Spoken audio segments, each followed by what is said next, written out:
Hello and welcome to tonight's stream. This is just me streaming Genshin. Tonight I wanted to share with you guys a little bit of my heritage through Genshin Impact. So we will be playing the Rite event, which is essentially Genshin's version of Chinese New Year. So yeah, I just wanted to share it with you guys. Hope you guys enjoy. Hello, Phantom Flutist. Is it weird that you are super tired, but you're too tired to sleep? I totally get that. Totally get that. Okay, we can continue talking while we game, but I wanted to just get right into it. Because I'm gonna bet that a lot of you guys who are watching this are probably gonna watch this after the fact. So I want to get straight into it. And I hope you guys enjoy. And yeah, let's go. Let's do Genshin Impact Chinese New Year. All right, here we go. Good, it worked. So let me know if the sound is okay. Generally speaking, I'm trying to make it so that my speaking voice can come through. But I do also want the game audio to be at a sufficient volume as well. So let me know if you guys need my volume to be lower or the game's volume to be louder. So just let me know. We'll figure it out as we go. All right.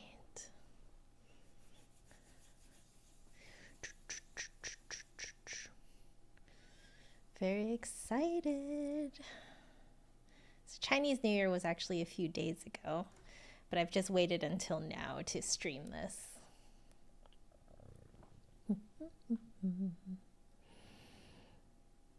Okay. I've also got some tea with me.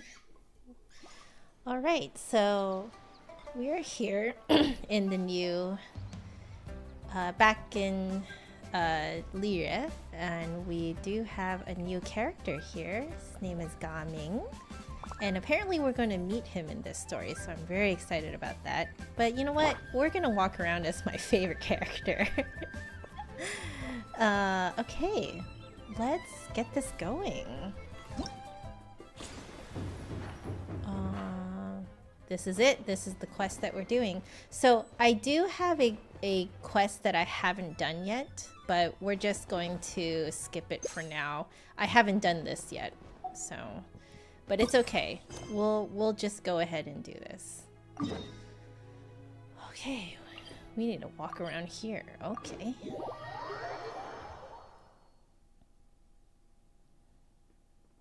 Let's do this.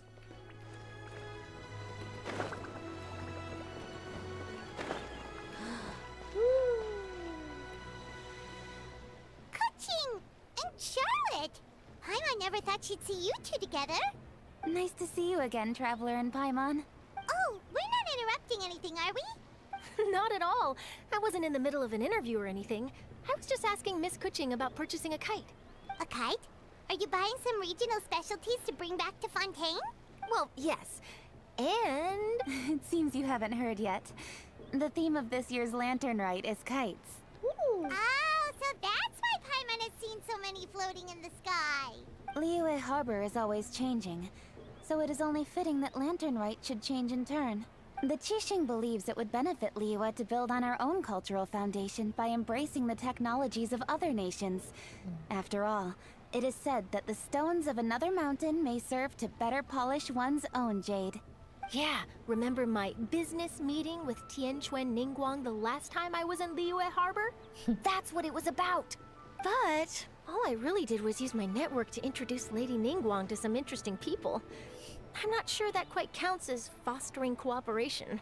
In the end, we decided to combine Liyue's traditional art of kite making with Fontaine's mechanical vertical lifting device. Oh. Mechanical lifting device? Sounds pretty impressive. But don't kites just use the wind to fly? Why would you need to add something mechanical? Well, you've actually just answered your own question, Paimon. How high and far a kite can fly depends as much on the weather conditions as on the skill of the person holding the string. But as soon as there's no wind, you can only flail about helplessly like a sweet flower medaka out of water. Experience doesn't matter at that point.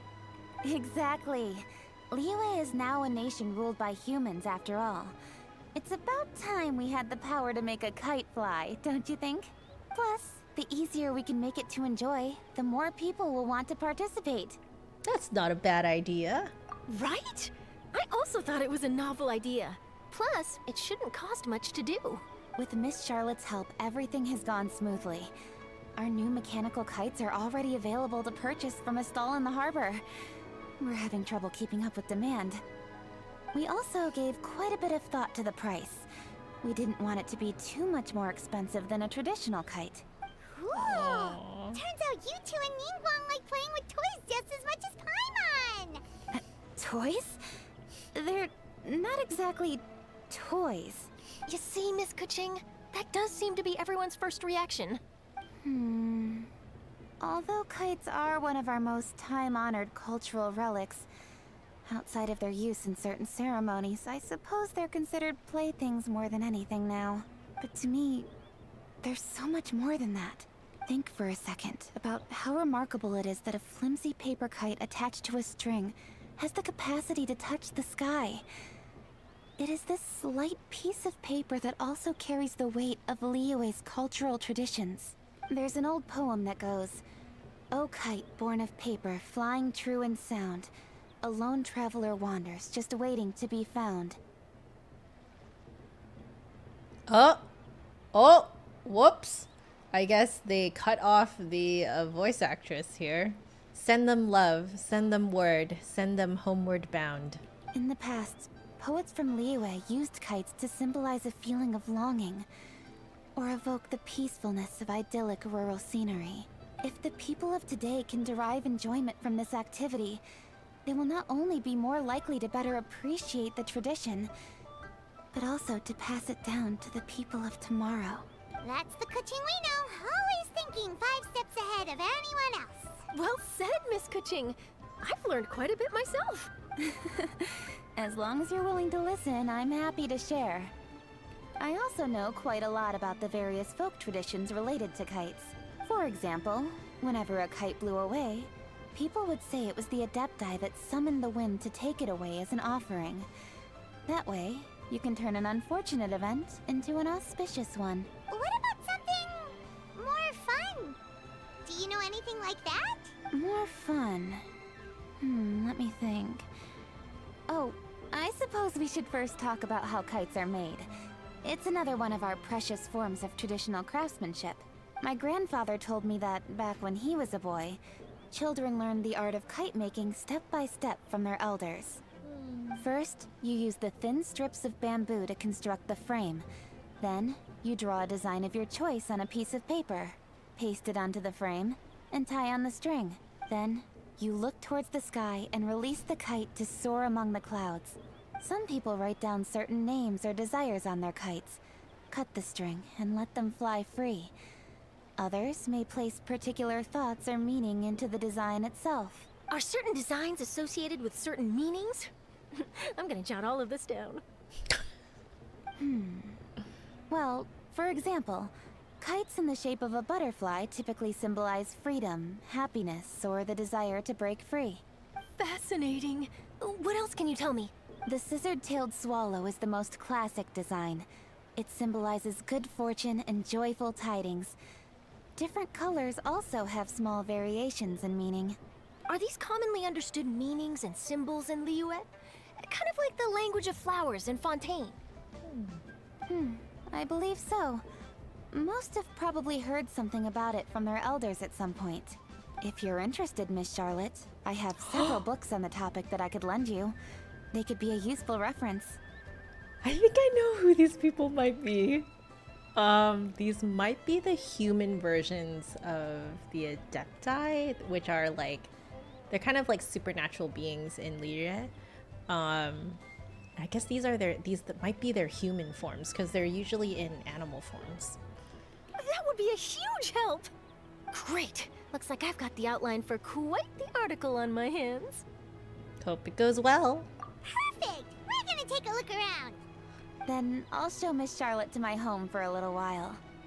I almost forgot. The Ministry of Civil Affairs is hosting a kite flying contest on the night of Lantern Rite. If you're interested, you're more than welcome to bring a kite and participate. The rules are simple. Whoever flies their kite the highest and furthest within the time limit will receive a special honor along with a secret prize. Okay. I've already prepared more than enough empty film for the event. I can see the spectacle already. We've got it in the bag. Maybe tone it down a bit, Traveler. What if we don't win? It's better to keep a low profile until the competition starts. Then Fine. we'll give them a show they never saw coming. Oh, that secret prize is ours. Then I'll look forward to seeing your performance. You bet! See you then! Wait, Traveler? Take a peek to your right. Do you see those two people lurking over there? Yeah, I see them. Is it just Paimon? Or were they staring at us the whole time we were talking to Kuching and Charlotte just now? They seem fishy. The Qixing do attract a lot of attention. Huh. Well, yes, but something's up. Paimon just has a bad feeling. Do you think they could be treasure hoarders? They always seem to be stirring up trouble during Lantern Rite. Oh, Paimon's sick of waiting around for something bad to happen. We should strike first, you know. Foil their plans before they even begin. You go right, Paimon will go left. Oh, so cute. Wait, Paimon. Alright.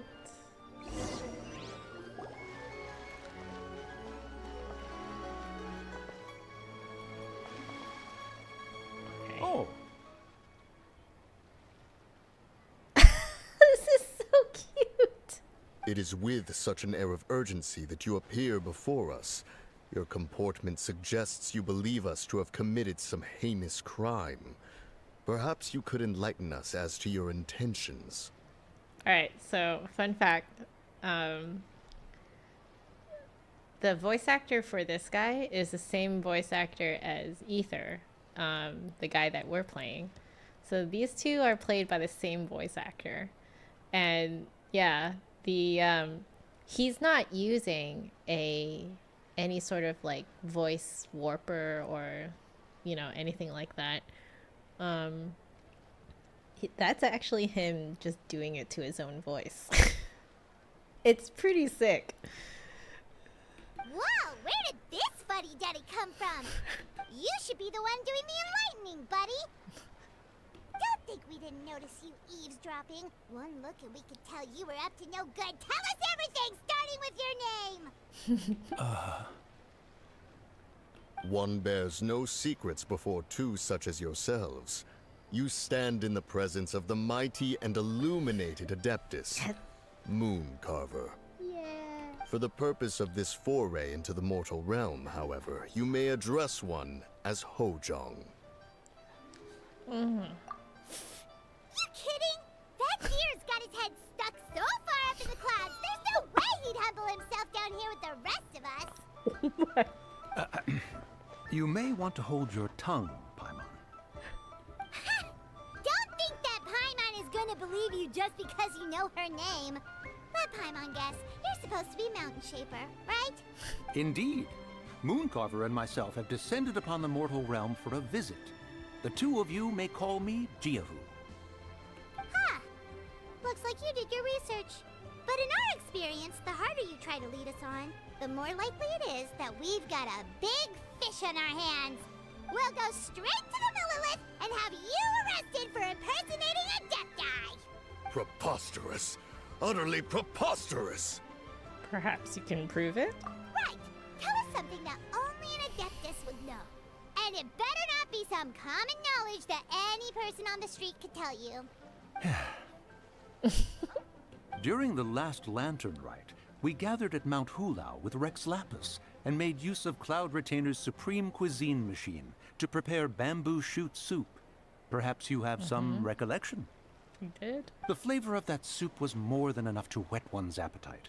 As such, Cloud Retainer assented to my use of the device beyond that singular occasion, providing other recipes to boot. Since then, one has dabbled in the pleasures of the culinary arts whenever time allows. Culinary. Oh, interesting. I've never heard it pronounced that way. Dabbled? Upon one's last sojourn to your mountain, did you not immediately attempt to hide the device behind a chunk of amber as soon as one's presence was known? Did one not speak up on your behalf but a moment ago? This is how you choose to repay that kindness? One is simply trying to emphasize the veracity of our claim. That does not mean you should reveal personal matters so readily. They might think one bears no difference from Cloud Retainer. Forget it. One does not have the breath to waste on such petty trifles. I suppose they really are the Adepti. That might have been more detail than we needed. Seems like you two are the real deal, and Paimon sorry for suspecting you. But, for beings as forgiving as yourselves, this is just water under the bridge, right? Few people will be able to see through it. You indeed have an agile mind. Cloud Retainer was not mistaken in her high estimation of you. Paimon's still curious about something. It's just, Paimon can understand why Mountain Shaper is here, but why did you decide to come to the city, Mooncarver? It's not really your thing, is it? It is but an inevitable eventuality. Long have the mountains remained strangely idle since Cloud Retainer's move to Liyue Harbor. With Lantern Rite near at hand, one would expect Cloud Retainer to provide us with an account of the festivities in advance. Yet to this day she has failed to appear. Cloud Retainer is hardly the forgetful sort. One must never rest idle in the face of that which demands action. And since our acquaintances dwell in Liyue Harbor, we had to travel here in human form to avail ourselves of their aid, Cloud Retainers in this case. But a moment ago, one heard you speak of a mechanical kite of sorts. It appears the essence of the situation has hitherto revealed itself. Now it is time for one to retire back to one's abode. So, you're not looking for Cloud Retainer anymore? Perhaps there are aspects of Cloud Retainer's temperament that remain opaque to young Paimon. Given one's understanding, one can only imagine the anger that now consumes her. Cloud Retainer is of a proud and arrogant disposition. She holds the belief that her skill in mechanics surpasses that of all others. One can be quite certain it is hardly with an open mind that she regards the arrival of this new technology. All right. One surmises that she has shut herself away, refused all company, and buried herself in the study of her own creations. To call on her would only invite her rebuke. However, if you do happen to cross paths with her over the next few days, do pass along one's regards. Sure, leave it to us. Have a safe trip back, enjoy the scenery, and happy Lantern Rite! Thank you for your kind words. We shall now depart. We got all worked up for nothing, huh? All that trouble and it turned out to be people we knew all along. Well, it's still pretty early. Let's head over and check out the kite stalls. Paimon wants to see what kinds of kites we can buy to use in the competition. The bigger and prettier, the better. All right, so those people that we met, back when we were doing the story part for this area, Liyue, they fought as our allies. So, you know, old friends.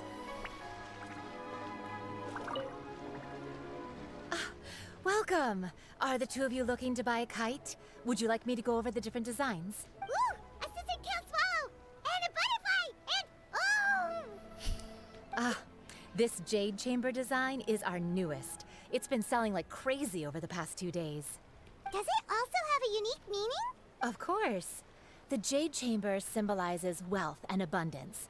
The kite bearing its design is said to bring riches in the future to those who fly it. So, to be clear, the Jade Chamber is a floating palace that it was built by the leader of this area, Liyue. Yeah, she lives in it. It's basically like a palace in the sky. So she kind of has like a rags to riches story too. So, yeah, I can see how that could be the meaning of this particular kite.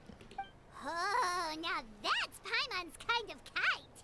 I apologize for the interruption, but are all your wares in order, Miss Genuine? Yes, they're just over there. The paper, bamboo, and dyes. All the necessary kite-making materials. Wonderful. I'll pack them up and get a guard to deliver the goods to Yilong Wharf for you. Yilong Wharf? Oh, wonder what that place is like during Lantern Rite. Paimon would love to go take a look. Well, if the two of you are interested in going to Yilong Wharf, then could I trouble you to find Gaming and deliver these goods together? Is Gaming the guard you just mentioned? Yes. The communications office handles shipments and transports around Liyue. He works for the Secure Transport Agency, one of our sub-organizations. The problem is, many of my colleagues have taken leave during Lantern Rite to spend time with their families. So, our available workforce has seen a dramatic decrease recently. If you were willing to help out, then I could get a head start on my next appointment. You do seem really pressed for time. We'll help.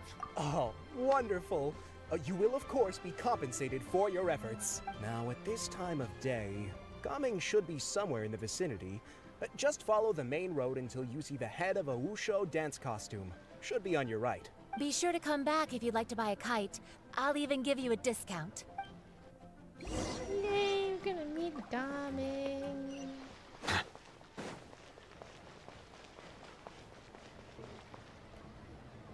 Wait, I thought we had an agreement. Loser buys dim sum tomorrow?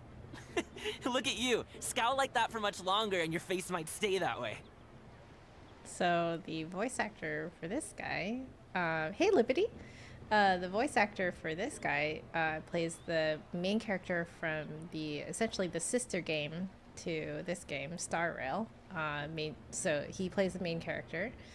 He has also played a character that showed up in the Fontaine quest that we did here in Genshin Impact. So I did point that out when we got there. So it's in like the prison section of Fontaine. But yeah, he got the role of Gaming here. And I would say that, like, from listening to his normal speaking voice, I would say Gaming is like very close to his normal speaking voice. Yeah, his range is really, really good. It's pretty amazing. And he's very funny on Twitter.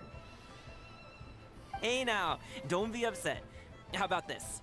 You extend the invitation, and I'll pay. Oh, and he's also Chinese, too. So he's Chinese American. So this is, I think, to me, especially meaningful, knowing that, because, like, this area in Genshin is based on China, too. So it's just really fun to see other Chinese Americans like get roles like this. And fun fact, apparently, like the voice actor himself, Caleb Yen, also really, really loves dim sum. Just seems to be just as much as Gaming. So yeah, I just thought that was really cute. No way, Gaming. You're always the one picking up the tab. I'm not trying to be a sore loser. I just didn't expect you to come from behind to win like that. That was nothing. All in a day's work, friend. Perfect, Gaming is here. Sorry to interrupt, Gaming. We just spoke to a guy from the communications office who needs you to deliver some goods to Yilong Wharf. Oh, that must have been Longzhou. Looks like I've got work. Gotta go. You can hear his pronunciation has much more of like a Chinese lilt to it. And yeah, it's just particularly satisfying to hear that. And I think that is actually something that if you do share the same heritage, kind of switching to that accent is a little easier. Yeah, and I love it. It feels good. It feels really good.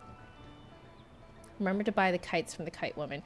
Oh, are we hoarding kites? Got it, Lippity. Thank you. I appreciate the tip. Okay. Sure, go do your thing. Let's have a rematch when you get back. I won't let you win so easily next time. Alrighty, you can hand the goods over to me. Must have been heavy hauling them all this way. Let me take them off your hands. wasn't that bad. It's just some kite-making materials. Plus, we didn't have to walk very far. Kite-making materials. I see. I'm glad it wasn't too much trouble, Paimon. Still, I owe you one. Ah, and you must be the traveler. It's nice to meet you. Thanks for your help. This is like the main character from Star Rail meeting the main character from Genshin. Like it kind of feels like that to me. Huh? You know us? There probably aren't many in Liyue who don't. I've heard quite a bit about you two. You're quite well known around these parts. See, Liyue. He says it really well. Oh, and please excuse Longzhou if he forgot to thank you. Take my thanks in his place. Longzhou. So good. He's a good guy. He's just been super busy lately, running around from place to place. Don't be too hard on him, yeah? No worries. So, you here for Lantern, right? Yep. It's always so lively this time of year. We were actually hoping we could tag along to Elong Wharf and have a look around. Perfect. We'll go together then. I'm good with directions, so just follow me. Trust me, I know my way around. We can exchange stories, tell jokes, or just chat along the way. Oh, and there are a couple of good places to eat along our route. We can stop and grab a bite when it's time. Oh, the way he goes, oh, is very Chinese. I love it. The ingredients are fresh, the portions are generous, and the prices won't break the bank. You can order anything, and I promise you won't be disappointed.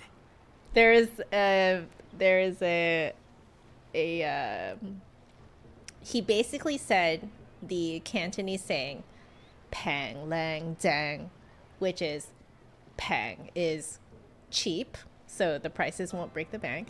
Lang is like beautiful, so like fresh. Dang means like it's a good deal, so the portions are generous. So this is basically a long-winded English version of saying "pang lang dang." That's a thing. Order anything? Well, Paimon seems to be drooling already. Hey, did you really have to call Paimon out like that in front of our new friend? Don't worry, I understand. I joke around like that with my friends too. It just shows how close you are. Oh. Do you need to pack anything up before we hit the road? I can wait. Nope, our things are always packed and ready. We're pretty much travel experts at this point. Oh, that's right. Then let's get going. If we run into any trouble, you can count on me to protect you. I am a guard, after all. Guard. Okay, I think we unlocked the mini games now, but I think I'm gonna focus on the story for this particular stream. Yep. All right, let's see. Okay, yeah. So these are all the mini games. Okay, I'm gonna save the mini games to do mostly on my own. But we will go here. So we need to warp over here. Okay, is this in the new area? It totally is, isn't it? Yeah, it is. It's in the new area. Okay, very cool.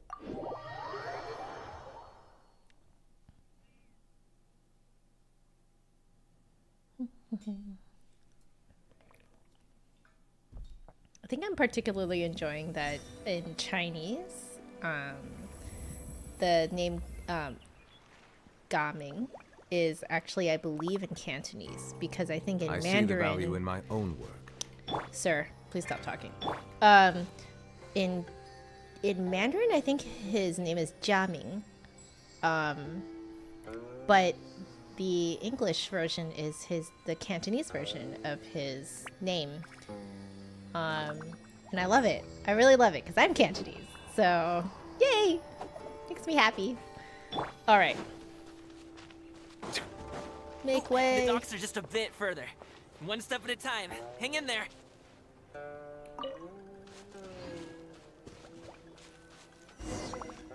Oh! Another Wait, test subject. get behind me. I'll handle this.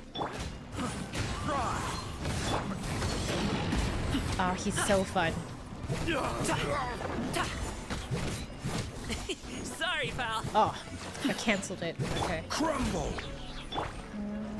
One with nature.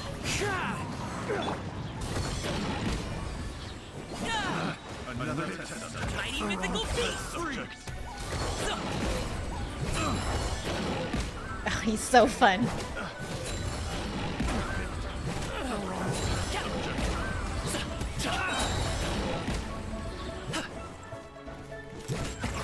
Many happy. He's so fun.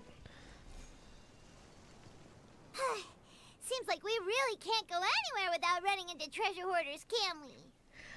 I know, right? Like, I also wish that they put a dash between Ga and Ming. Because literally everyone looks at his name and goes, gaming? My Chinese name also has a dash in it for kind of the same reason. Like all Chinese names, Chinese first names are, or given names, I think is a better way of putting it. So all Chinese given names are 2 syllables, like 2 words. And your surname comes first and is 1 syllable.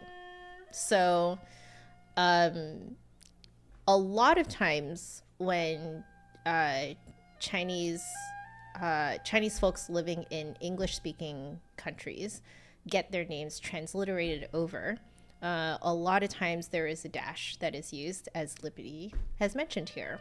And a lot of, I think for me, the dash really just kind of serves as like a clarifier of like the fact that it really is 2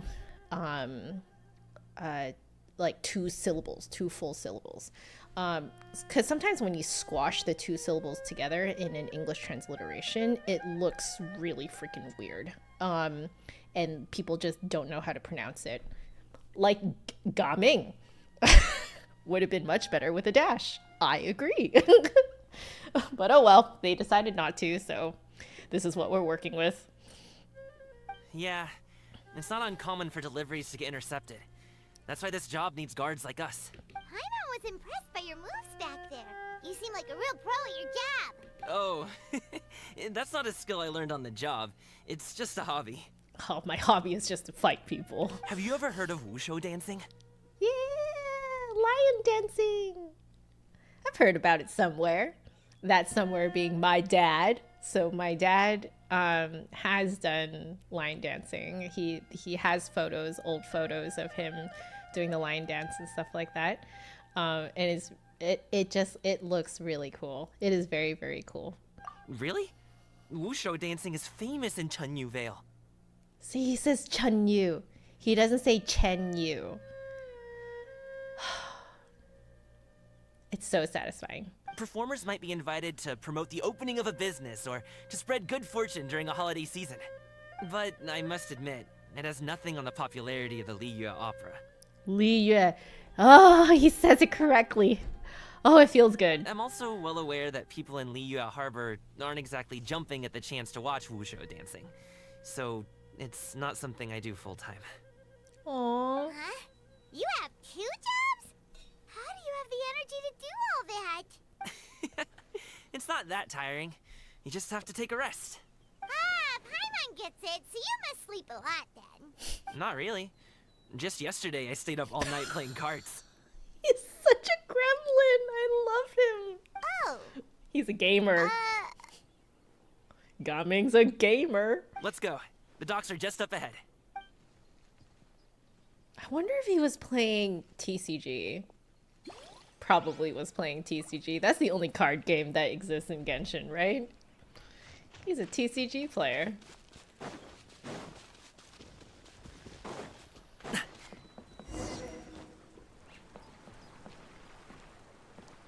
Oh. Gaming walks forward and exchanges a few words with a boatman near the docks. The next thing you know, he's called for everyone to board a bamboo raft. Finally, we can rest. Ooh, Paimon's shoulders are so stiff. And her stomach so empty. She's just floating. Sorry. Did I push the pace a bit too much? I mean, you were the ones who said you were travel experts. Liu is just too hilly. floating up and down so much. Where's Paimon now? Oh, Paimon was finally satisfied, and now her poor stomach's empty again. Aw, would you like some winter melon cake? I have some on me that I bought from a store. Yes, Paimon will take all you got. You might want to pace yourself there, or you'll be too full to eat a proper meal later. Paimon never gets too full. Just like you apparently never get tired, no matter how far you walk or how many jobs you work. Ah, I see. Then here you go, Paimon. And for you, traveler. Enjoy. Aww. And here's some for you too, Uncle Bosu. Don't think I forgot about you, my friend. I'll just set it to the side here for you. Gaming seems like a real people person. He can get along with anyone, and he treats every person he meets like a close friend. That hit the spot. Paimon thought she was going to starve to death for a minute there. Hey, 1066, how are you? That close of a call, huh? I've been eating winter melon cake ever since I was a kid. You can buy them from all sorts of places, whether it's a small vendor on the side of the road or a big restaurant in the city. But each place produces cakes with a slightly different flavor. Agreed. If you like these ones, I can give you the address of the shop I bought them from. I'll just have to check when we get back. That is exactly how all Chinese my jabbering restaurants must be making it difficult for you to enjoy the work. scenery in peace, huh? Don't be afraid to tell me to zip it for a little while, okay? Really, I won't be offended. He's so cute. It's okay. Paimon is kind of enjoying listening to your chitter-chatter. Aw, a fed Paimon is a happy Paimon, huh? Hey, Paimon can be in a good mood anytime she wants. You slowly lose yourself in the beauty of the surrounding scenery. Before you know it, you are greeted by the sight of Yilong Wharf. Woohoo! We're here! Don't forget your things, and watch your step as you get off the raft, or you're in for a swim. Thanks for the ride, Uncle Bosu. You take care of yourself now. I'll see you some other time. Bosu susu. That's how you would say it in Mandarin. Okay, follow me. This way is fastest. We'll have to take the elevator up to the secure transport agency.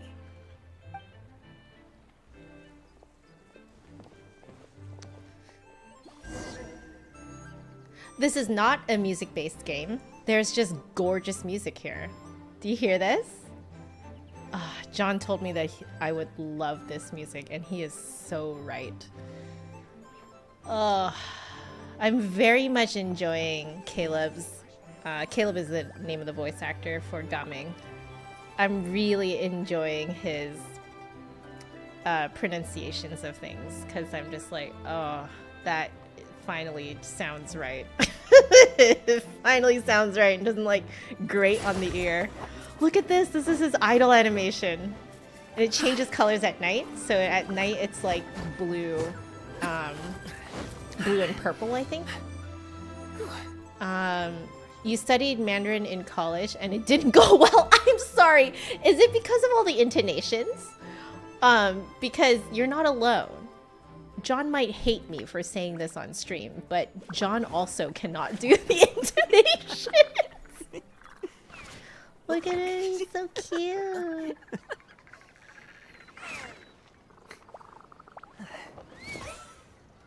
So cute.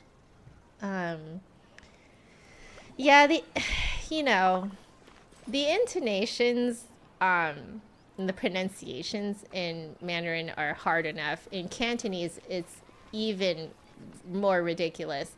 If a syllable or a word ends in something that sounds like a vowel, I believe it's like there are 9 different intonations that you can use, which will mean 9 different things. Or if it ends in a consonant, so like a closed boom, sound booms at the end. And eyes, and boom booms and mouth, and He's so cute. I need to tighten up that part. But yeah, so if it ends in a consonant or a consonant sound, then there are 6 different intonations that you can use, which all mean different things. Yep.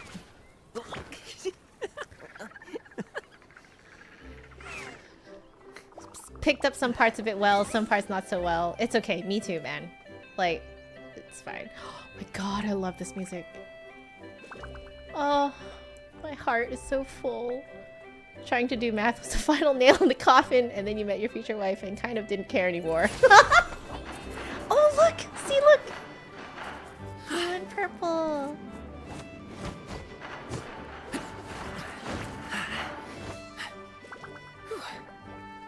So cute, right?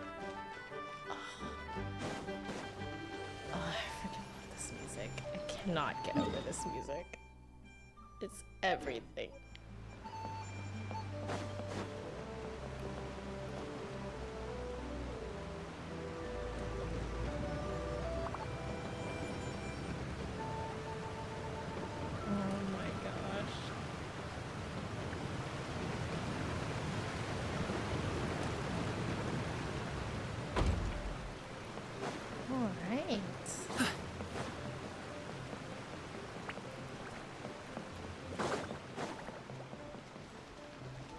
Hey! Hey, slow down. I'm begging ya. What is it? No one's gonna try any funny business when the street is this packed, right?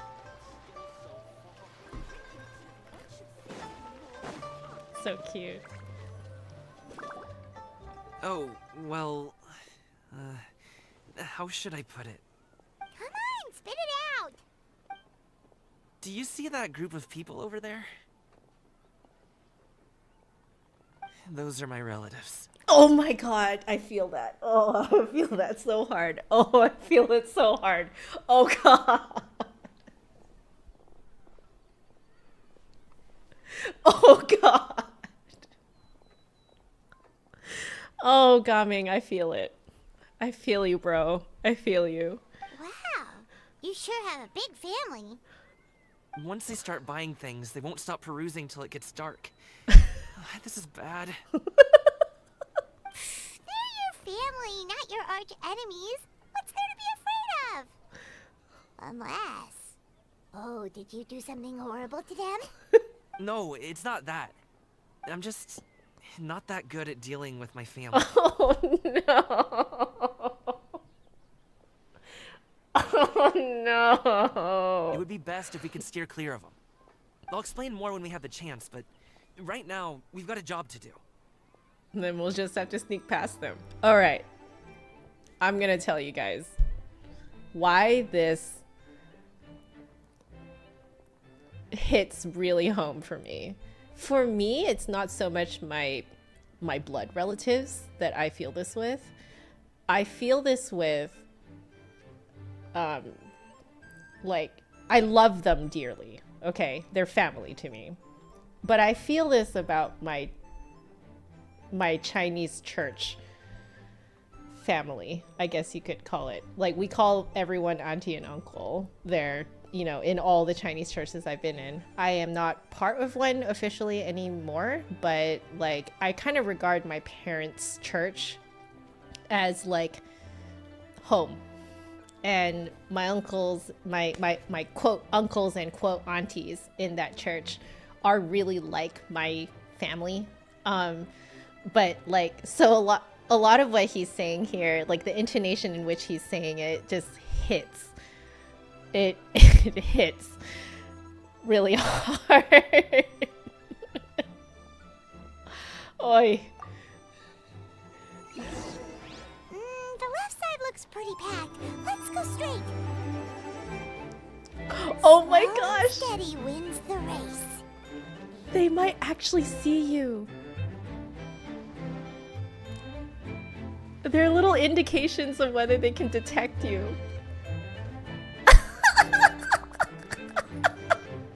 Oh my god, this is too real. This is actually too freaking real.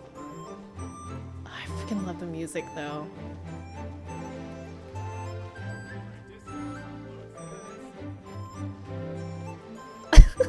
Let's wait here for a second.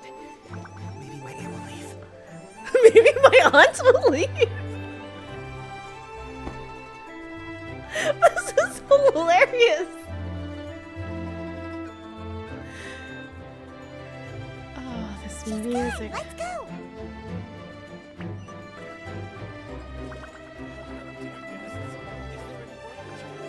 my gosh. This is definitely the most serious sneak mission. Oh! Oh! Oh! Who can see us? Right, and... We're here. Wow, you guys are good. I'm impressed. Yo, I'm not normally that good at sneak missions. I'm usually the absolute freaking worst at sneak missions. They made it really easy for you here. That was nothing. It was a piece of cake. Oh, winter melon cake to be exact. Winter melon cake is dong, or was it the name is escaping me, but I think I know what they're talking about. You really liked it, huh? Ooh, you know what? I'll buy you a whole bunch and pile them so high you can swim in them. Hey Kanishka, welcome. I just wanted to share some of my heritage with you guys through playing this game. This is Genshin Impact. It is a game made in China, and every year around Chinese New Year, they have essentially their game's version of Chinese New Year, and every year it's been really like, it just feels really wholesome, and like I feel like I can get in touch with my heritage this way, in a way that I normally can't. And you know, might as well stream it and share it with you guys. So I hope you enjoy some of the stories that pop up as I play through the story. As long as you don't wind up drowning, Paimon. Hey, Uncle Drigway. These are my friends, the Traveler and Paimon. They came to deliver some goods with me. Uncle... Did he say Jagui? So, I guess I'll go ahead and take these over to Uncle Yongzan then? Yongzan. The way he says it, it feels good. Yes. Thanks for your hard work. I should thank you both for your trouble as well. Please take a seat and rest for a bit. I'll prepare some tea. No need. We'll be off soon anyway. Hey, we're already here, aren't we? No harm in taking a load off for a bit. Plus, I know the Secure Transport Agency has some great Songhua tea stashed around here somewhere. I promise you, one sip and you'll be hooked. This is so Chinese. It hurts, man. It hurts. Anytime you meet someone, okay, you always end up being invited to sit down for a tea and food. Like, this is how we show love. We show love by serving drinks, and hot drinks especially, like tea, stuff like that, and drinks and food. We just stuff each other full of food. This weekend, we went up to celebrate a family birthday and and Chinese New Year rolled into one. And guys, I even already tried not eating so much. And I ate so much, I had like the heartburn hiccups. That was me already trying not to eat so much. Like this is how we show love. Like, whenever I'm at my in-laws' place, like food will just like show up on the dinner table, like at all hours of the day. Like there's just food that just appears, you know? And like the first time I met John's dad, the very first time I met him, he went to buy cherries. Fruits is also a big thing that like us Chinese people do to show love. We buy each other fruits. And like, so he ended up getting some cherries, but he's allergic to cherries. So like literally the first time I met him, he was like, oh, I'm gonna go get some cherries. He comes back and he goes, try cherry. They're really good. Because his throat was like starting to constrict. And I was like, what? Are you okay? But he's like, I'm fine. They're really good. They're really sweet. He's fine. But that was the first time I met John's dad. And My dad is very similar as well. He's the type of person who would just keep cooking you food. He'll just keep cooking you food. He will just keep bringing you out for good food. Like, we bond over food. Food is our love language. So this here, the like, hey, take a break, like, you know, drink some tea, you know, yanboi cha, which literally means drink a cup of tea. Like, you'll hear that all the time. Arnav, hello. Yeah, so this feels like home, you know, when you yeah, when you give Tupperware back. Yes, Arnav, you're absolutely right. You can never return Tupperware to people with it empty. Never. You always fill it with something else to give to them. Yes, it's a very Asian thing to do. Anyway, you just sit down and relax, Uncle Jergway. Who would I be if I just sat here and let you go through all this trouble? Leave this to me. That's so Chinese to say. I love it. I have to be up and about to drop these goods off anyway. What's a little extra time on my feet? Oh, you aren't too picky, right, Traveler? I know Paimon prefers things on the sweeter side, so I won't steep the tea too long. Oh. And I'll add some dim sum pastries on the side. Oh, dim sum pastries. Oh, so good. I hope there's like dan tat and like egg tart and like, you know, yum. Aw, you noticed what Paimon likes? It's a very Chinese thing to do too. How long have you two known Gaming? Oh, not long at all. We just kind of tagged along on his trip to Ylang Wharf. He's just a super welcoming guy. We became friends, you know, just like that. That's just how he is. He's the attentive sort. Really knows how to look after his own. This music is like making me cry. It's so beautiful. A while ago, one of our guards had to take off work. Said his joints were hurting due to the rain. Gaming personally went all the way to Boo Boo Pharmacy to get some medicine for him from Dr. Baiju, then traveled through the night to deliver it back to him. That young man has such a good head on his shoulders. How can anyone not love him? 好乖. So, in Cantonese, that means very well behaved. But like, I can imagine that the uncle is calling him like 乖仔, like well behaved boy. I mean, there is his dad, but well, ask anyone else. Oh no, does Gaming have daddy issues? Uncle Yongzan says he doesn't have the personnel to spare for this delivery right now. So what do you think, Uncle Jergway? Should I go ahead and deliver it instead? It feels like we've troubled you enough already. Mafan. Mafan is like trouble, like troublesome. It's kite-making materials, though. Could be for a kid. I'm sure the sender wants it delivered before Lantern Rite. Oh, by the way, here, have some tea. The refreshing aroma and lingering aftertaste of the Songhua tea then. makes you feel great. To. That was too fast. All right. Ooh, are you free in 2 days? How about we grab some dim sum from Xinyue Kiosk? My treat, and don't even think about trying to pay.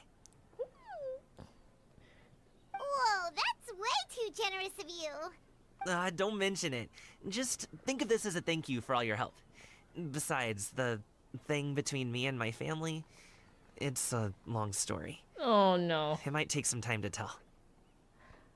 Oh no, he's got family issues. Oh, that's also very Asian. Welcome to Baja California. Have you been fed yet? Yeah, basically. That is basically Chinese culture. Like, 食咗飯未? Which literally means, have you eaten rice yet? Which rice usually means like a meal. Like, have you eaten yet, basically.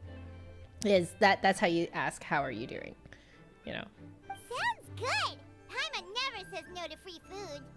See you at Xinyue Kiosk. All right, then I'm off. See you in 2 days. Oh, and Paimon, make sure not to eat too much before then. Don't say I didn't warn you. Is he underestimating Paimon? She's just gonna have to show him how much she can really eat. Anyway, is Gaming's family situation really that complicated? He has such a happy-go-lucky personality. Plus, he's an enthusiastic and diligent worker. It's hard to imagine a guy like that being troubled by much. A lot of times, the people who are that happy-go-lucky are the people who are troubled. How should I put it? Since he already plans to tell you himself, you don't need an old man like me to add my 2 cents. Oh, you're so right. For all our differences, how many human constants could unite completely different cultures? The food thing, right? Tupperware has a parallel Mexican culture. There you go. There you go. You seem to be around the same age, so you might have a lot in common. Perhaps you could help him talk things through. Consider it a favor to me. I'll try. If you have the time, maybe you can make a little flag for us to wave about. It can say, "We provide aid in spades." Couldn't hurt to advertise our services, right? Oh, fine. Well, I can certainly arrange that. Is there anything else you wanted to say? Wait, seriously? Paimon was just joking. But if you're going to get us something, she'd much rather have wintermelon cake instead. Seems like Gaming really has rubbed off on you. Would you like some more tea? I think there's some left. No thanks. We came all this way and still haven't gotten a chance to look around the wharf. We should see the kinds of kites they got. Maybe they'll have ones you can't find in Liyue Harbor. That's not a bad idea. All right, then. Please do let me know if you'd like more tea. You're welcome to stay as long as you like. This music.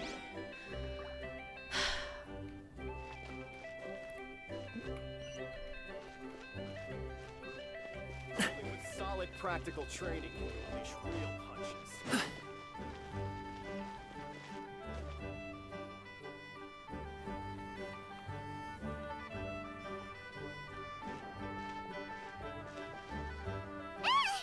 What are you doing here? So this is Cloud Retainer, one of our Adeptus friends. The way you speak, one might have presumed you were displeased to be in one's presence. I love the way she goes, hoo! Hoo! So good. Greetings, Xianyun. Alright, yeah, because I haven't done the character quest yet. I'll read this to you guys. This is more about Xianyun. Cloud Retainer, one of the mighty and illuminated Adepti, who has long lived atop Mount Aosang, now walks amongst mortals under the name Xianyun. Xianyun is passionate about culinary delicacies and delights in delving into mechanisms and engineering. Though she claims not to enjoy social interaction, she has extensive connections. Alas, it is rather unlikely that normal folk interacting with her would ever link this jocular and enthusiastic woman with the legendary Adeptus who would marshal the winds to deliver the clouds. That's why her Adeptus name is Cloud Retainer. Take note, Paimon. You could learn a thing or two about how to respect your elders. Ugh, starting on the elder stuff already, huh? Shouldn't you be back in your cave tinkering away at some kite-related thingamabob or something? What brings you out here? And what's with that huge box next to you? Ah! Paimon gets it. You're here to do some shopping, aren't you? Isn't that her little shopping cart? And what of it? The Qixing's decision to integrate Fontanian technology into said kite-flying competition is of no consequence to oneself. Did you expect one to willfully compete against the whimsical trends of worldly sentiment, or perhaps even fall to petty sulking over such? It's not that we think those things exactly. That's just what Mountain Shaper and Mooncarver told us, or Chia something and Ho... Paimon can't be bothered to remember what their aliases were called. Anyway, they went to Liyue Harbor to look for you. They even asked us to pass along their regards if we ran into you. Oh, huh. Xianyun? Did she forget about them? It appears time has quite flown since one's arrival in Liyue Harbor. How could one have forgotten about those 2 old fossils? One shall have to bring them back some divine herbs to atone for this slight. Nay, given that one has ventured all this way to Yilong Wharf, tea would be more advisable. A great thought has illuminated one's mind once again. One is reminded that certain purchases have yet to be made. Oh my gosh! Saving face is amazing. Perhaps you two could wait here whilst one performs this task. It'll be but a moment. Oh, that's so ridiculously Asian, too. Wait here? You really just gonna ditch us here to watch your stuff? Oh, that woman really just does whatever she wants. I'll leave the stuff watching to you. Hey, not you too, Traveler! Oh, all this Paimon ditching is super not appreciated. Just come back soon, okay? Paimon doesn't want anyone to try and steal his stuff. Welcome. Please have a look around. We only sell teas of the finest quality, sourced directly from Chaoying Village. Might I recommend the Sunglo variety? It's one of our specialties. Is this guy Asian American too? Now, that sounds promising. One will bring some back for those old fossils, and all will be well. 2 boxes will do. That's how you know they're really good friends, okay? Your family. This is when you when you call your friends old fossils. Wonderful. By the way, we're actually running a special Lantern Rite promotion. Buy 3 boxes, get 10% off. 4 boxes will net you 20% off. Good deal. 20% off 4 boxes. This merchant strikes a fair bargain. One might as well give some to Morax and Ping, too. Morax is the, well, spoiler alert, Morax is the retired god of this land. He faked his own death and basically stepped down from the authority of a god. And he's living as a mortal now among his people.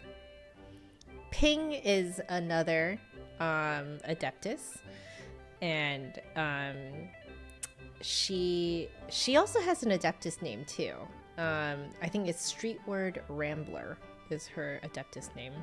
She is ridiculously overpowered and like in the big battle for that takes place in this area a long time ago now. Yeah, she gives you the most absolute overpowered buff. Like, it's ridiculous. Yeah. Have I done Xian Yun's story quest? I have not. I have to admit that I have been watching part of Sarah Miller Cruz's experience of it. She is the voice actor for Lumine, the female traveler, the female main character in this game. And she's been playing through it, and she's hilarious and really funny, and I love her to death. And so, yeah, I have to admit that I know some of it, but I have only watched the first bit of it, so I know that there's some parts of it that are going to be really sad, and I do know that Xian Yun ends up moving to Liyue Harbor. Yeah. Yeah, there's definitely a minor... I know that there's going to be a minor spoiler. So there are some things that have already been spoiled for me, so I'm okay with it. Then 4 shall suffice. I see. Are you intending to give these as gifts? If so, perhaps I can interest you in these exquisite gift sets. Buy 10, get half off. Oh, no. Oh, no, shopping. The shopping is happening. Look at the magnificent design. And the red ribbon gives quite the festive flair, don't you think? Such a gift would be sure to impress any lucky friend or family member. I agree with you. I agree with you, Traveler.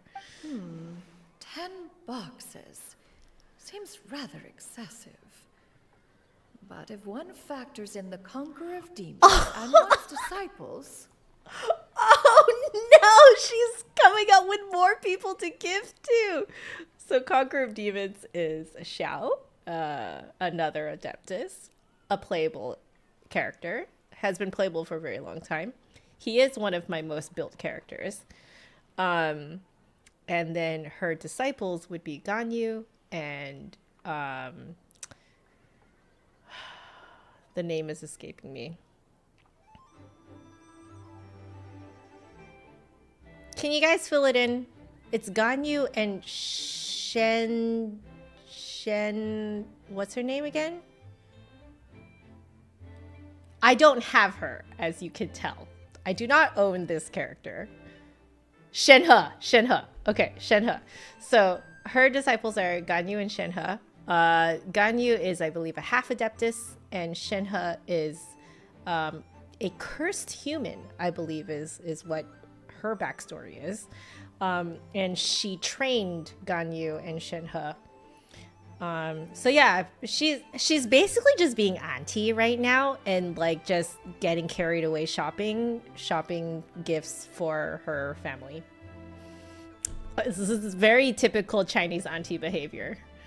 I have bird or godchild.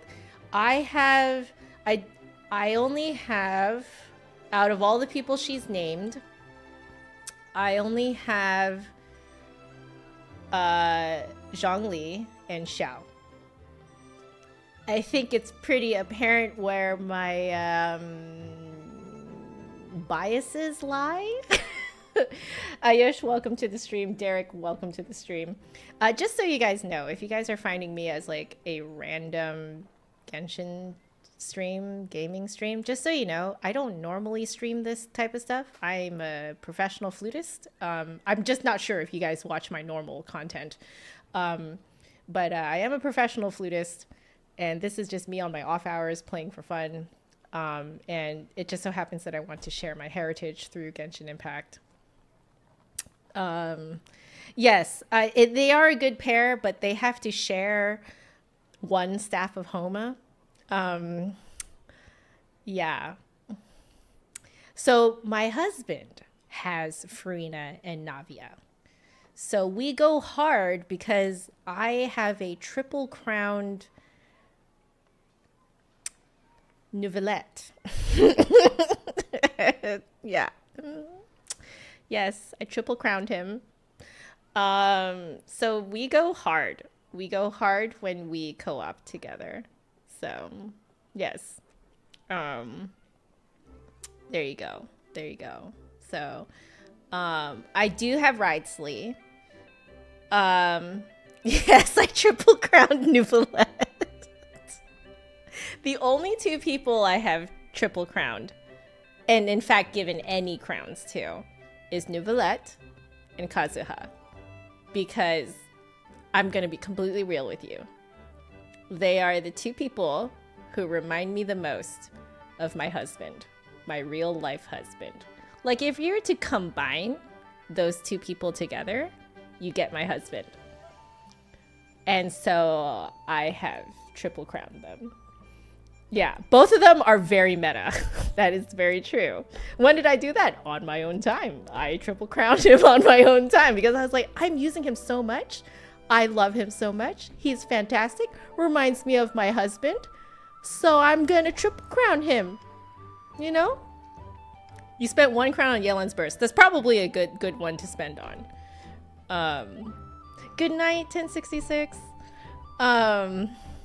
Yeah, Nuvi can just solo everything. It's yeah, and is lore accurate too.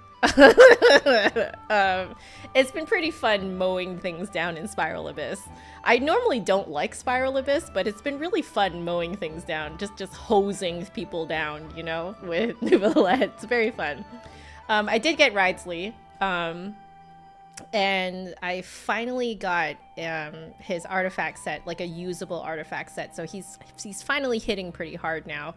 Have him at talent levels 999 because he's awesome and voiced by a wonderful voice actor whose voice acting course I am taking. His name is Joe Zija.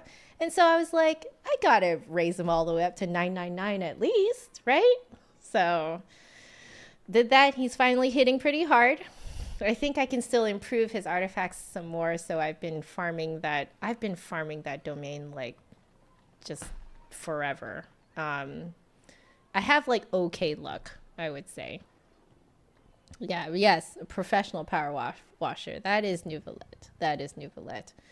Yeah, I own a C0 Nouvellette. I don't own more constellations. The only special, like, limited banner character that I own 1 extra constellation on is Zhongli, because he has a 2nd pillar. And there was an event a long time ago where it was the one with the paper, the little paper floaty companion. It was in Inazuma, and it was one of those like dungeons where you get a buff with every like new room you go into. I forget what it's called again. You guys can fill it in. But oh shoot, you have C6 Dia? I'm so sorry. I'm really sorry.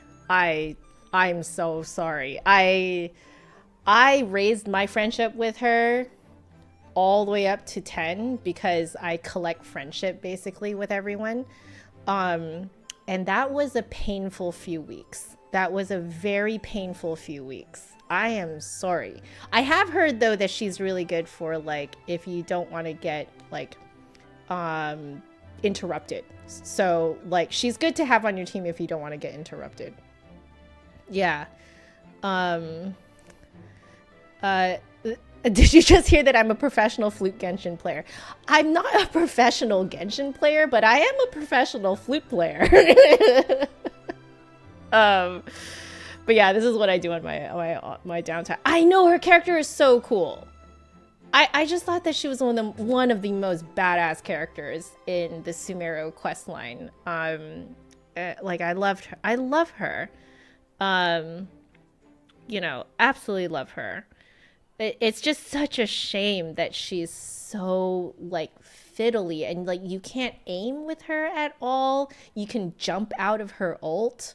Like it's just uncontrollable. Like really all you use is you put her E down and you switch to someone else. Like that's all you do with her now. It's really freaking sad actually. So yeah. I did actually pull on the special Tainari banner when he first came out because I really, really loved his character. And I loved him even more when they changed voice actors. There's a big scandal with the former voice actor. I'm not going to get into that, so let's not talk about that. But they changed his voice actor to someone else who sounds a lot more nerdy, and I think it just suits him so much better. Because Tainari is a nerdy boy. And he deserves to sound like a nerdy boy. And he sounds so cute.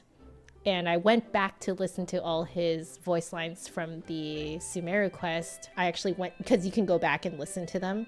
So I went back to listen to them with a new voice. And I was just like, this new voice actor really, Zachary Gordon, he really gets him.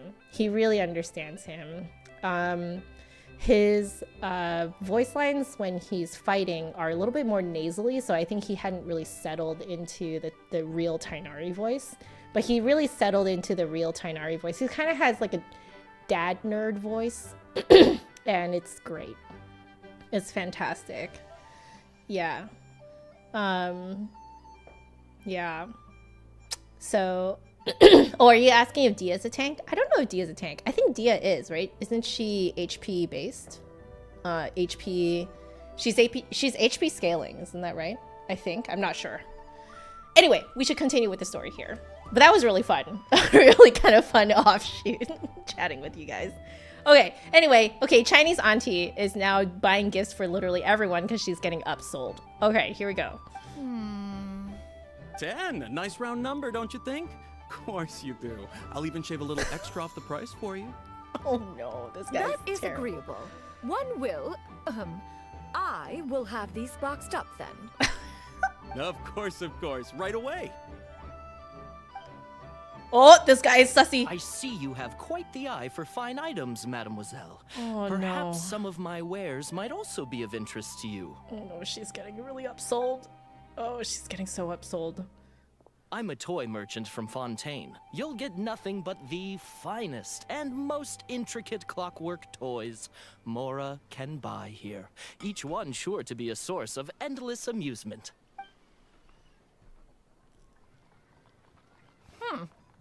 I completely agree with you, by the way, Oyush, that the new map has amazing flute music. John got to this area before I did. John's my husband. John got to this area before I did, and he was like, you're gonna love it here. You're gonna love it. And like, it totally is like kind of making me cry. It's so beautiful. Perhaps you could enlighten me then. When should said amusement be derived? Well, that is, of course, best understood by playing with them yourself.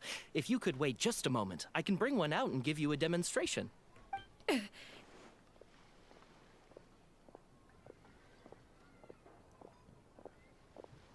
Oh? There is no need for that. Mademoiselle. Give me your newest and finest model, and be sure to package it securely. Ah, of course. Here you go. Oh, she senses us watching her. The instruction manual is... I can do without. Thank you. Oh, she doesn't need instructions. Many watchful eyes surround this place. If one were to be spotted purchasing a mechanical toy such as this, a child's plaything no less, it would only invite scandal. Oh my gosh, the save face thing is so real. That's such a Chinese thing. There is no harm in bringing it back to study in secret.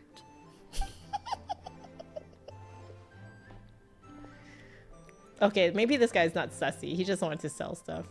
I should head back before Xian Yun notices.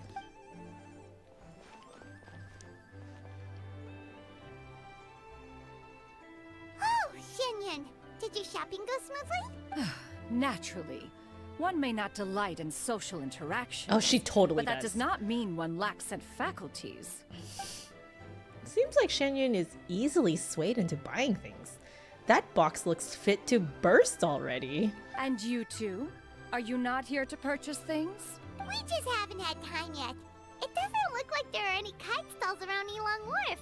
But it does look like there are lots of goods from Fontaine. You are also planning to participate in the kite flying competition, then? Also? One means to say, you along with all the other youths. Come on, Xian Yun. Just admit it. Just admit it. One has been entreated to share one's kite-making expertise. And indeed, there was little one could do about such persistent supplication. One moment energetic and earnest, and dejected the next. One had no choice but to acquiesce to these requests. And thus, one will be organizing a kite-making workshop to provide personal instruction in this art form. Oh, wow. Oh, who will be participating then? Shuyu, Shenhe, Ganyu, and Yaoyao. Oh, who's Shuyu? Because we know who the other three are. Yao Yao is, she's very familiar with the Adepti. But she's a kid. She's a kid, and she's just a really good kid. She's a sweet, wholesome kid. Yeah. All good, Phantom. Just enjoy it when you can. This is really, honestly, I'm streaming this just as a way to record it for myself, you know. I'm gonna find out in the story quest. Oh, I see. Got it. I wonder if we have actually, if I've seen Shuyu yet then. I'm not sure. Okay, got it. So this is the spoiler, isn't it? Got it. Okay. Wow,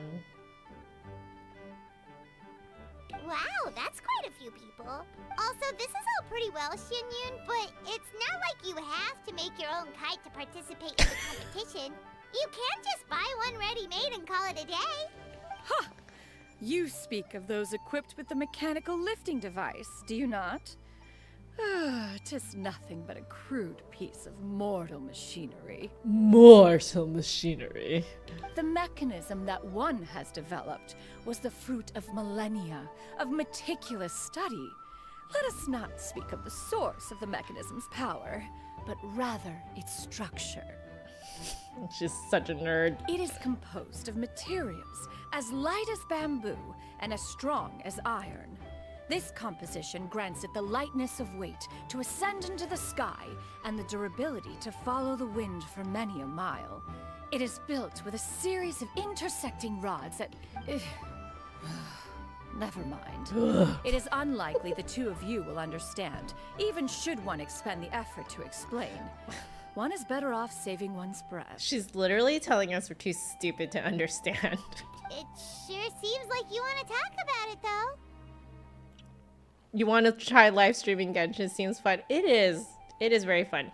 Even like the way that I see it is, it doesn't matter how many people are watching. I don't care. Okay, like I know that these streams are not some of my more like, you know, like more watched streams. My most watched streams are my live streamed reviews of flutes. That's what I'm most known for. So, but for this stuff, it's hardly viewed, but I don't care. It's really a convenient way for me to record my own reaction to this stuff, kind of relive it later. And also in this case to like share with you guys. It just creates a great opportunity to like talk about things, you know, and just, you know, hang out. So it is very fun. I highly recommend it. So, will you be attending the workshop or not? Huh? Wait, you've been trying to invite us this entire time? Oh my god, that's such a Chinese thing to do. You bring something up, you just kind of expect that other people know that you're inviting them to things. Seems interesting. All right then. No need to prepare the materials in any case. One has it all sorted. Arrive at Mount Outsong in 2 days. I shall be expecting you around midday. Wait, aren't we doing something else in 2 days too? Are you leaving? Don't you want a guard to help you with that big box of yours? Surely you jest. One goes as one pleases. For what reason would one need to rely on another? Wow. Wow. It can float? What kind of invention is that? One calls it the floating toting device. Huh. She seems pretty proud of that one. Look at her walk down the street. She seems so confident. But everyone around her is looking at her all funny. Paimon wonders... never mind. But anyway, that box of hers seems to be full of those mechanical lifty thingamabobs. Not that Paimon was peeking or anything. She just, got a bit unsteady for a second and accidentally brushed the embroidery on top. And wouldn't you know it, all the stuff inside almost came bursting out. Paimon even went out of her way to keep it all together. Now, what will I do about you, Paimon? All Paimon say is that Shenyun sure does try hard to save face. Save face? What did she call it again? A crude piece of mortal machinery? Paimon bets she just can't wait to take it apart and see how it's made. That does sound like something she would do. Totally. We should probably act like we didn't see anything, though. You know, in consideration of her feelings and all. After all, that is the propriety with which one should comport oneself. When it comes to an elder, right? It's amazing when a voice actor still imitates another character, but still sounds like themselves. Or like still sounds like the character that they're voicing while taking on some of the qualities of another character. It's so cool when that happens. All right, part 1 completed. Oh, it's getting late. I'm gonna see if Hubs is okay with me continuing. Otherwise, this should be a pretty good place to stop. Okay, give me a sec. I'm going to poke the Hubs. Just finished part 1. Should I continue? Or wait.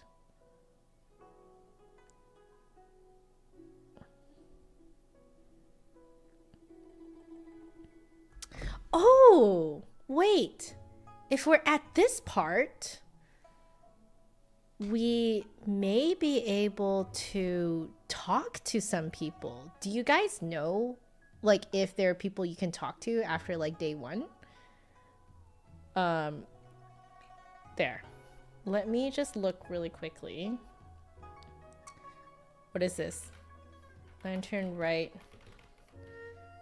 Character locations. Okay. So after... Oh, it's only after Act 3. I think I've only done Act... I've only done Act 1, I believe. Is that right? Yeah. I've only done Act 1. Okay. Let's see. Oh, John's about to wrap. Oh, you guys can see my text messages. Oh, sorry. Okay. There. John's about to wrap up part 3. Okay.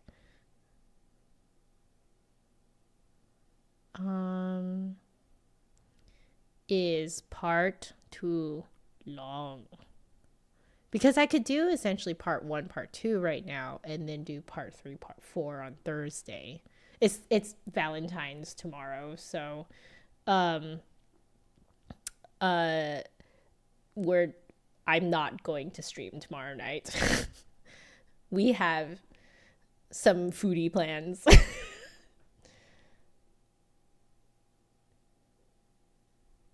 Okay, I will do part 2.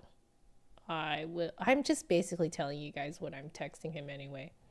I will do part 2. See ya.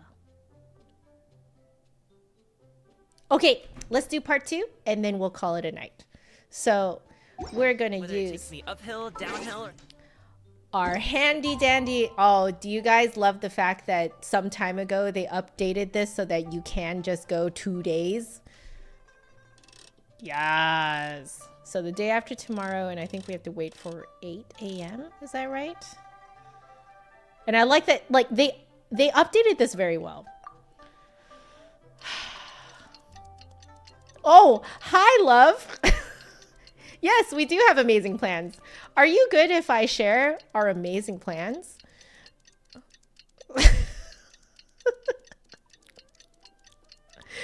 we have, okay. I hope he's okay with me sharing this. Okay. We're gonna order pizza because we are those gremlins, okay? John loves pizza. So we're gonna order pizza. And we are going to play with one of our new Christmas presents, a takoyaki maker. We are not using octopus though. They're supposed, takoyaki are fried octopus balls. And we are instead going to be using shrimp because we have shrimp in the freezer. So we are going to be making ebiyaki. Ebiyaki is fried fish balls. Like Japanese fried fish balls. But yeah, those are our amazing Valentine's plans. We're gonna have pizza and ebiyaki, and it is going to be freaking amazing. Takoyaki grill, good for eggs too. Good to know. So maybe it won't be a single-use appliance. Because right now, it is sitting in our cabinet as a single-use appliance. Yay. But yeah, so that's what we're doing tomorrow evening. So I will not be continuing streaming the Lantern Rite. But for now, we will do part 2. All right, let's do it. Here we go. Paimon has never had dim sum at Shinue Kiosk before, but it should be quite the feast for sure. Ooh, and... Oh, sorry, Paimon. I'm sorry, Paimon. I cut you off. I didn't know that you were gonna have another line. But yes.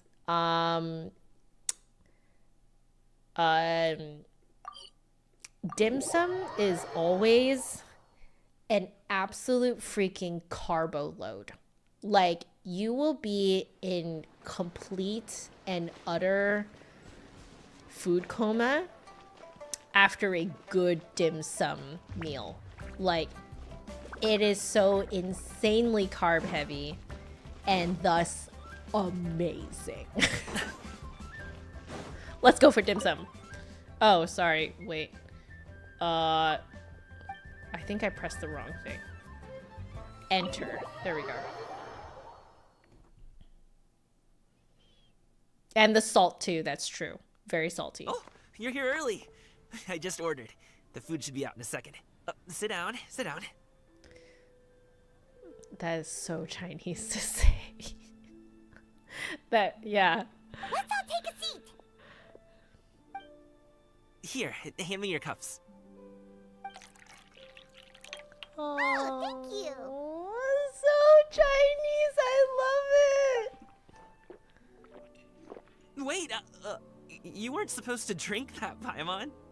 Oh no, is that the... That was for you to rinse your utensils. Yes! Yes! Yes! Yes! Yes! Oh my god, yes! Yes, yes, yes! That is actually what our grandparents do. That's a thing? As you talk, piping hot dim sum dishes arrive at the table one after another. And just when you think that all the dishes have been delivered, the hostess brings over a generous bowl of seafood congee. That is actually how dim sum goes. This is very accurate. Oh. Wow, so much delicious food. Do you really eat all this just for breakfast? Oh my gosh. There's siu mai and ha gao and this is why is the name escaping me? Lo mai gai. And I can't tell what these ones are.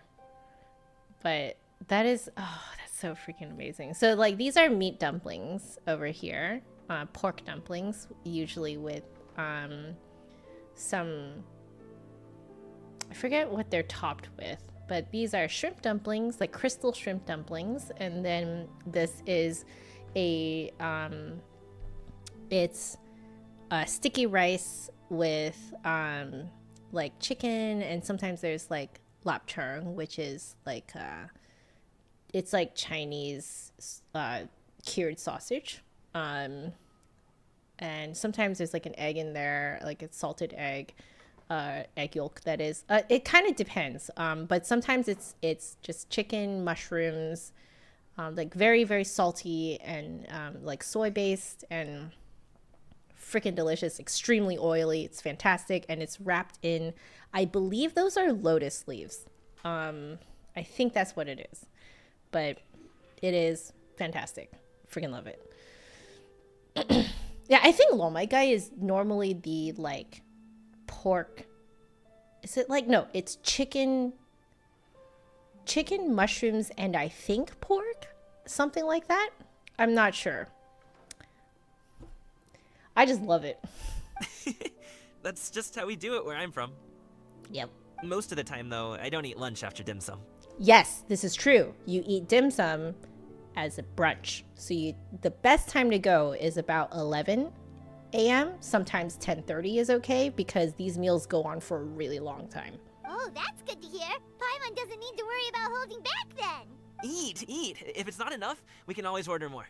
Oh, and there's tong soy coming as well. I don't usually have that in the morning, but, well, since everyone's here, I just had to order it. It's very true. Tong so is, in Cantonese, you say tong so, and it is literally sugar water, which is, it's a dessert soup. So my favorite one is probably red bean tong so, and it's so good. You're drinking sweet soup, basically, and it is fantastic. What about you, traveler? Is the food to your liking? Want some more seafood congee? Let me refill your bowl. Seafood congee? Seafood congee would be... they probably ordered... my brain is having so much trouble switching into Chinese.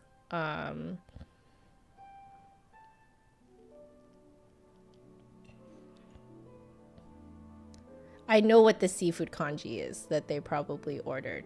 It's the one that you order if you go to dim sum. Anyway, it's escaping me right now.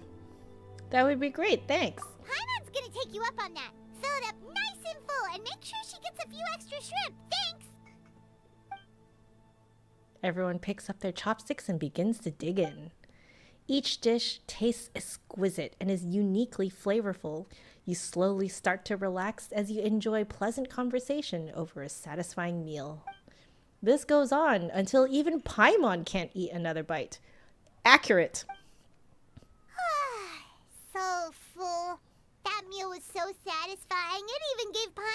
extra brain juice. You know, you're right. I noticed that the traveler was holding chopsticks very well. Oh, listen. Paimon's figured it out. Figured out what? Think about this for a second, Gaming. You invited us to this awesome restaurant and ordered a whole table full of expensive dim sum just for the three of us.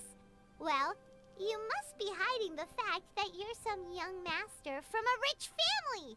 That would explain why you try to keep your friends and family away from each other.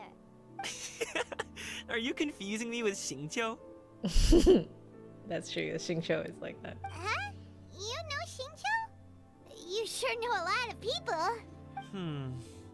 Well, when you're on the road as much as I am, you hear all sorts of rumors. Sometimes they're true, sometimes they're not. What it comes down to is being able to tell the difference. More often than not, that means knocking on some doors to find out for yourself. Oh, you truly are a man of many talents, young Master Gaming. Okay, enough with the teasing. Sorry to burst your bubble, Paimon, but you're wrong about my family situation. What? Oh, Paimon thought she was onto something there. My dad is just an ordinary tea merchant. Small scale stuff, you know? It wouldn't even make sense to mention his business in the same breath as the Feiyun Commerce Guild. I really like how he delivered this line. Like, you really feel like he's about to spill, you know? Like he's about to spill, like, something that really means a lot to him. My dad, he always wanted me to inherit the family business. To be a merchant like him. Oh, no. But you want to be a wushu dancer. You know, I actually think this is a good time to talk about the fact that I just uploaded a video about this, about why my Asian mom let me become a professional musician. My parents have they're very non-traditional in this way, but a lot of people, like a lot of Asian Americans who do want to become artists of some sort tend to come across these situations. I would say that I received a lot of, or I didn't, but my brother did. My brother is older, and so there was a lot more expectations for him to become great, you know? And we were a pastor's family, and so there were a lot of eyes on my brother for him to do great things and pick a great job and stuff like that. But he opted to ultimately to go into the academic world and become a professor, and he got a lot of just constant badgering from the uncles and aunties at church that, you know, he was wasting his life away, that, you know, this doesn't make any money, that he has no future. So I kept my mouth shut because I knew I wanted to become a musician, or at least an artist of some sort. I did know that I wanted to become some sort of artist, some sort of creator, you know, some sort of creative. And I kept my mouth shut, and I just didn't tell the uncles and aunties what I was up to. Basically, they didn't know what I was doing until it was too late, until I was like already in it and on the side, or not really on the side, but like right in the trenches with me. My parents really supported me through what I wanted to do. They supported my brother through what he wanted to do, because my parents experienced, basically exactly what Gaming is experiencing here, what I think he's experiencing. My dad became an engineer because his dad wanted him to be an engineer. And it took until my dad's like midlife crisis for him to realize that he does not actually like being an engineer. So he had a complete vocational change, and he didn't want that for my brother and me. So when he figured out what we like to do, he just told us, just do it. I don't care how much money you make, just do it and go hard, go all in. And so, which Arnef, by the way, did you know that Gaming's voice actor is the voice of male trailblazer Kalis? So good, right? Yeah, it is exactly coming from a place of love. but they I think that like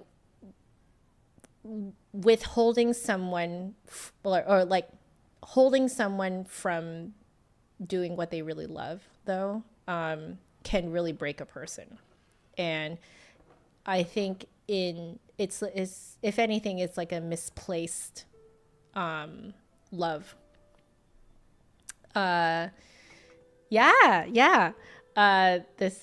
This is Kalis. Well, his voice actor is Caleb Yen. So like I am essentially second generation. Gaming is experiencing my parents' experience, particularly my dad's experience, I'm guessing is what Gaming is experiencing here. So I did not have a traditional Asian upbringing when it came to choosing your career. But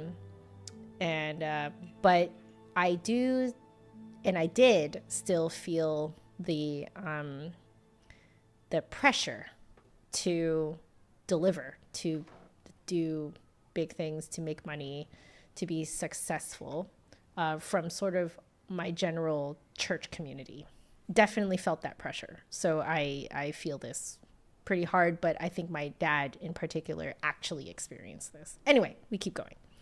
But that's just not who I am. It's not who I ever wanted to be. Oh, there you go. Gaming always seems so happy and carefree. This is the most serious I've ever seen him. This topic must be very important to him. Have you ever talked to him about it? You know, about your interests and aspirations and stuff. See, that's the hard part. It's like when they won't hear it. Like when they're set in their ways of thinking of what they want you to do, they won't hear it. That's what happened to my dad and his dad. Of course I have. I told him I wanted to be a wushu dancer. That I wanted all of Tevat to see what I could do. Damn, this delivery.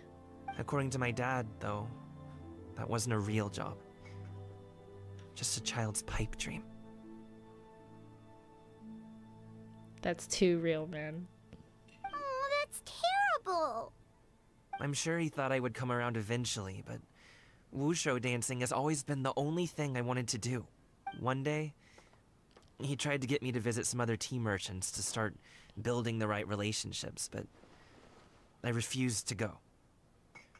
We got into a huge fight. We were this close to throwing hands. Something very similar happened to my brother.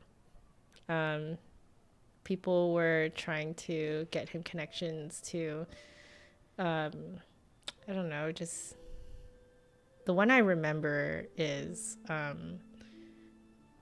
like something to do with being a lawyer. I don't remember, but exactly. But I do remember watching on the sidelines all these uncles and aunties trying to essentially, like they would take my brother out for coffees and stuff, but then it would turn into like a big lecture about what he's supposed to do for his job. In the end, I was so angry that I ran away from home. I haven't been back since.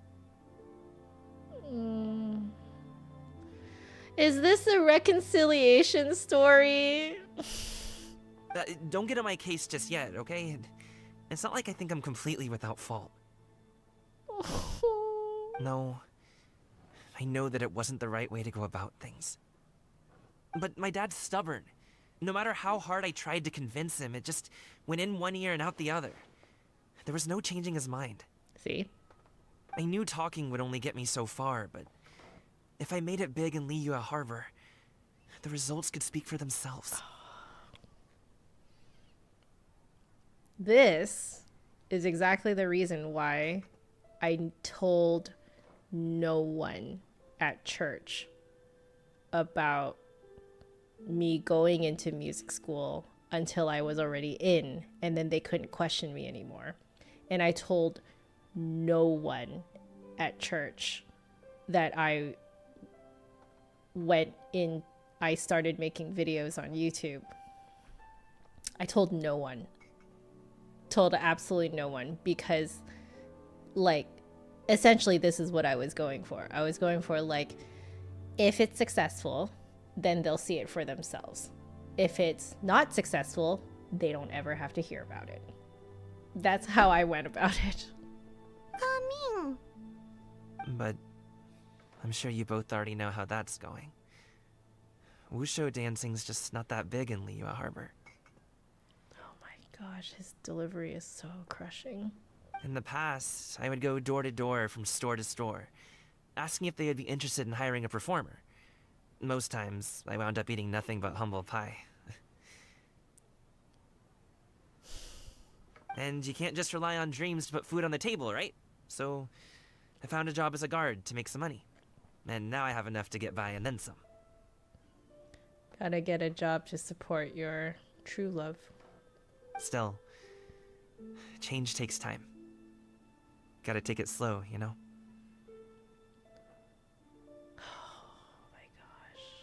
Paimon understands. Okay, enough of all that serious talk. Our tea's getting cold. Ooh, let's do something fun this afternoon. What do you say, huh? I'll organize. He really sounds like he's like trying to bounce back from talking like that, which is like, actually, it's something I do. And I don't know if it's a good thing or a bad thing, but I definitely find myself doing exactly what he's saying here. Actually, we kinda already have plans this afternoon.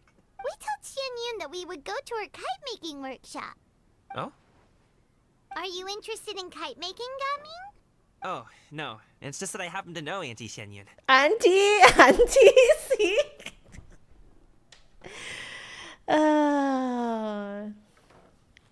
Auntie Xianyun. That title certainly humanizes her a bit. Oh, I know that she's an adeptus. I met her during a delivery once. But hasn't she been in the city lately? She's even tried, with some limited success, to change her terms of self-address or something like that. She's trying to say I, not one. She came to see me a few days ago to ask about luminescent dyes. Oh, wait a second. She doesn't plan on putting those on a kite, does she? Is that not something you can do? It's one thing to use it on cloth, but applying it to paper is another matter entirely. Why couldn't she tell me what she wanted them for? Because she's trying to save face, Gaming. Yeah, she does seem to have trouble with that sometimes. It would be such a shame if everyone worked so hard on their kites only for them to get ruined in the end. Okay, I'll go with you. If Auntie Xianyun wants to use those dyes on a kite, the formula will need to be changed.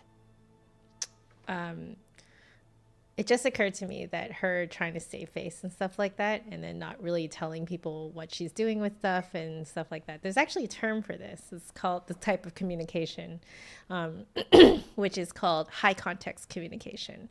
So high context communication relies on a lot of implications, traditions. It relies on customs and knowing that if you say this, it means that, if you do this, it means that, and et cetera, et cetera. So there's not a lot that is like explained. You're just expected to know what it means. What our global society is going more towards, though, is what's called low context communication, which is when you just say what you mean and you mean what you say, and there's no reading between the lines. There's no guessing game of what the other person means by doing something or saying something. You take everything at face value. Fibonacci, hello, welcome back. Yeah, this is very, very prevalent in the especially in Chinese American communities, Chinese American, just Chinese communities in general. I would say that the older generations tend to use essentially Xianyun's way of communicating, which is high context communication. There's a lot of implications involved. There's a lot of saving face. There's a lot of traditions to adhere to, customs to adhere to, and there's a lot of things that are implied.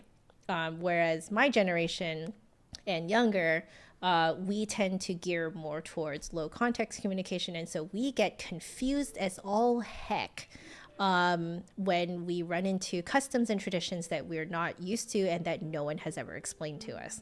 So this type of communication disaster happens a lot, where an older person will ask a younger person for a favor, and then the younger person will be like, okay, auntie, or okay, uncle, and they'll just kind of do it, not realizing what auntie and uncle are actually going for or what they actually mean by something. They just take it at face value. So there can be a lot of this kind of like miscommunication or like lack of communication that happens.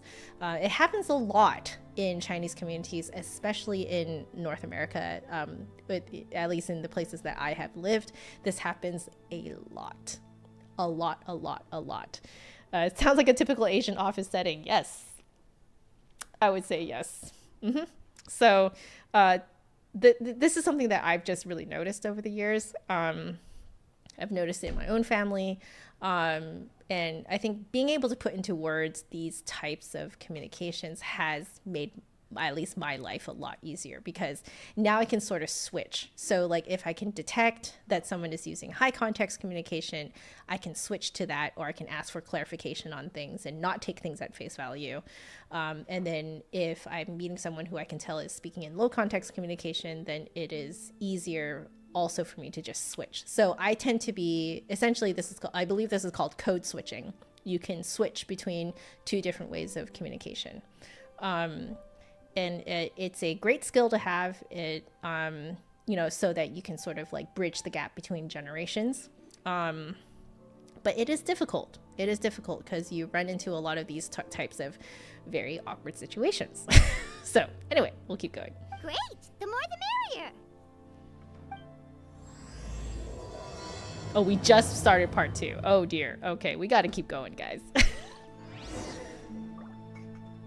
All right, let's go to Mount Aosang. We're going to go to our kite making masterclass. Because that's basically what this is.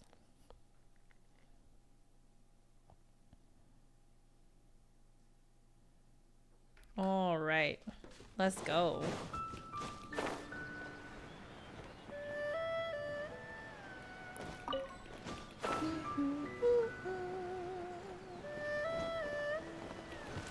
Oh, I'm sorry. You guys didn't see that. Gaming is completely fine. See, look, he's very healthy. He's so healthy. He's very healthy. I don't know what you're talking about. He's so healthy. That did not happen. Nothing happened. Absolutely nothing happened. Everything is great. At least I got to hear Gaming's dying line now.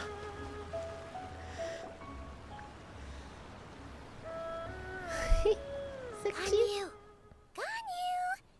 Come on, wake up! Some friends have arrived. Aww. Hello, friends.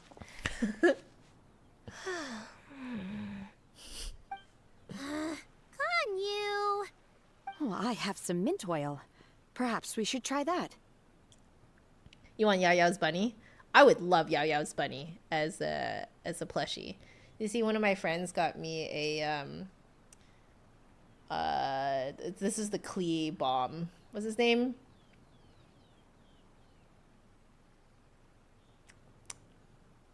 Jumpty Dumpty. This is a big Jumpty Dumpty. Yeah, it's great. A guest at Wanmin restaurant recommended it to me. I've tried it. Its stimulative effects are much stronger than what can be achieved from chewing on mint leaves alone.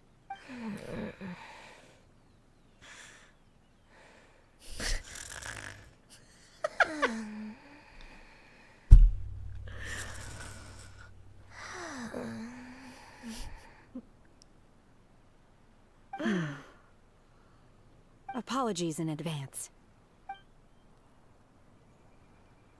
Wait! Shenhe? Not there!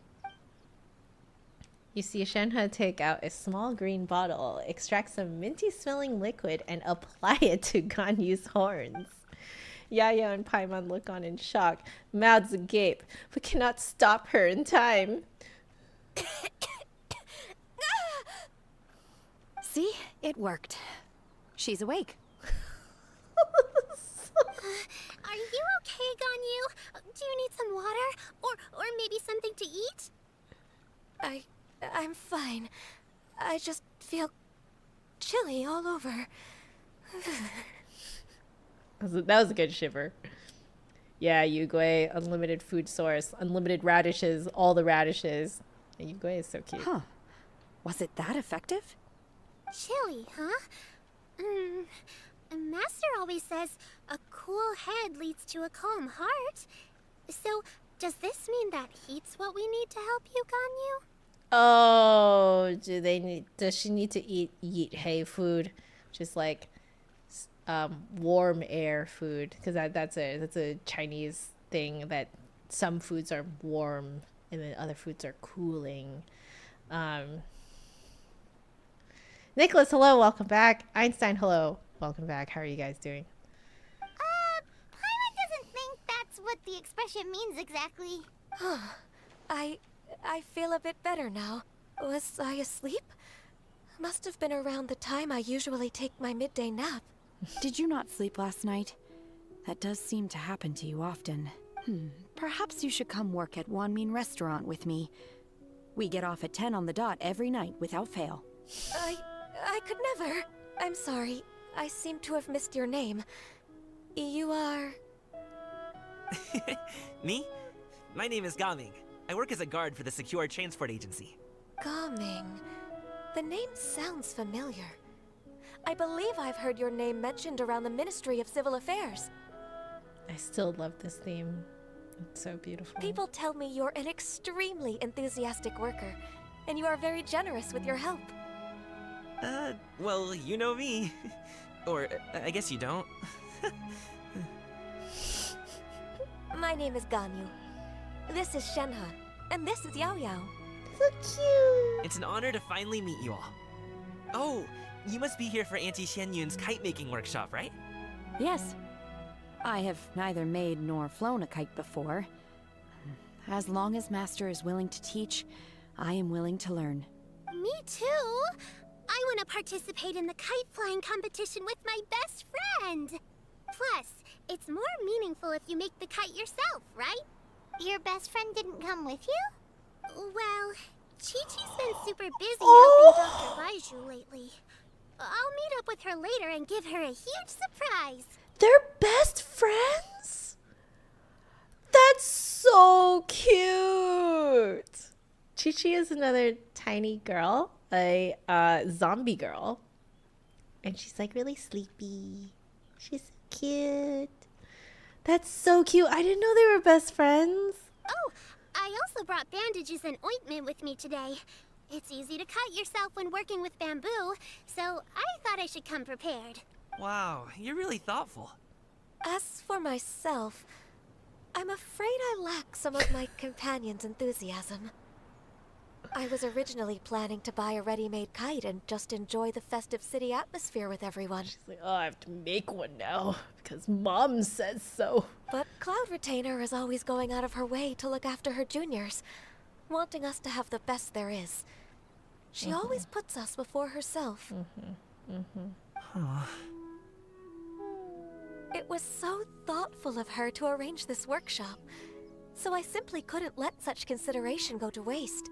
My motivation for being here might be a little different, yes, but I'm ready to put in just as much effort as everyone else.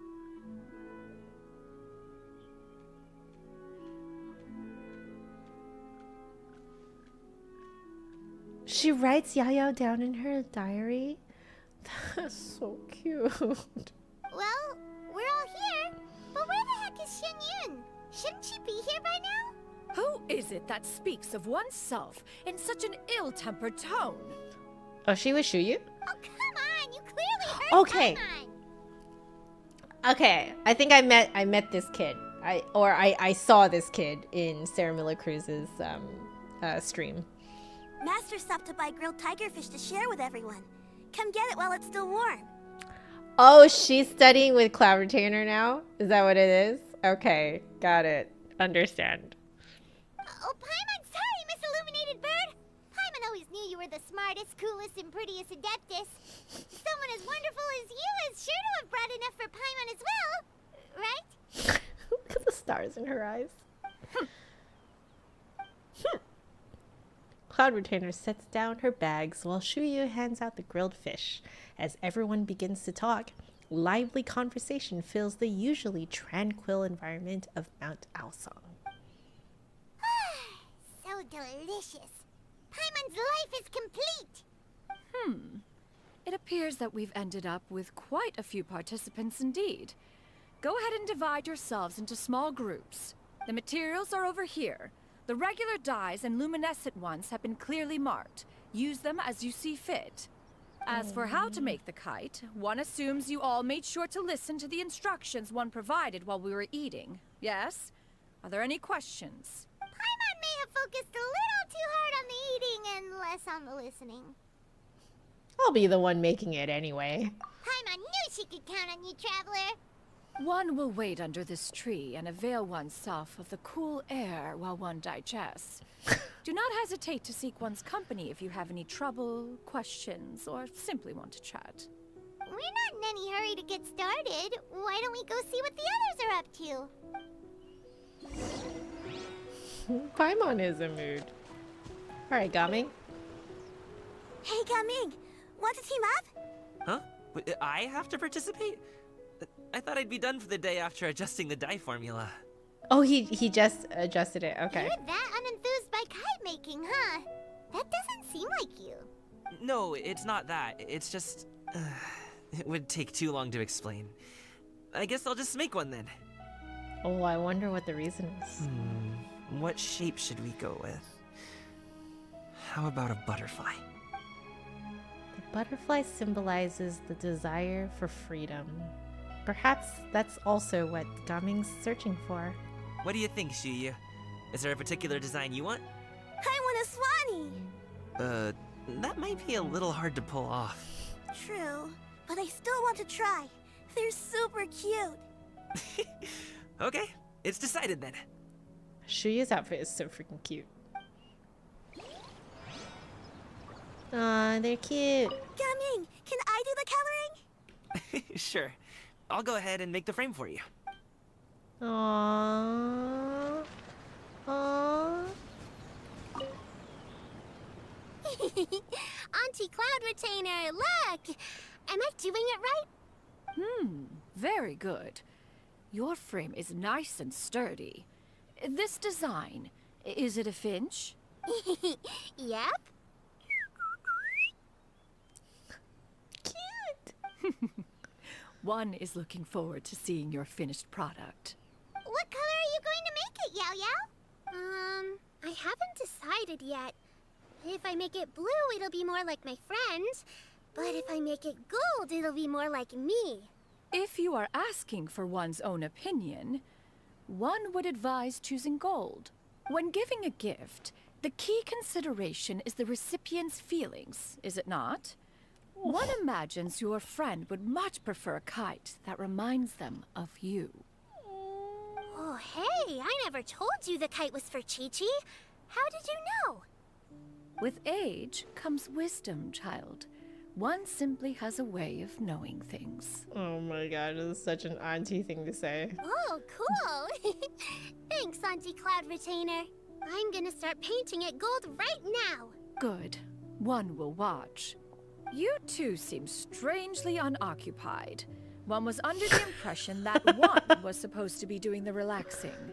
Is your kite finished?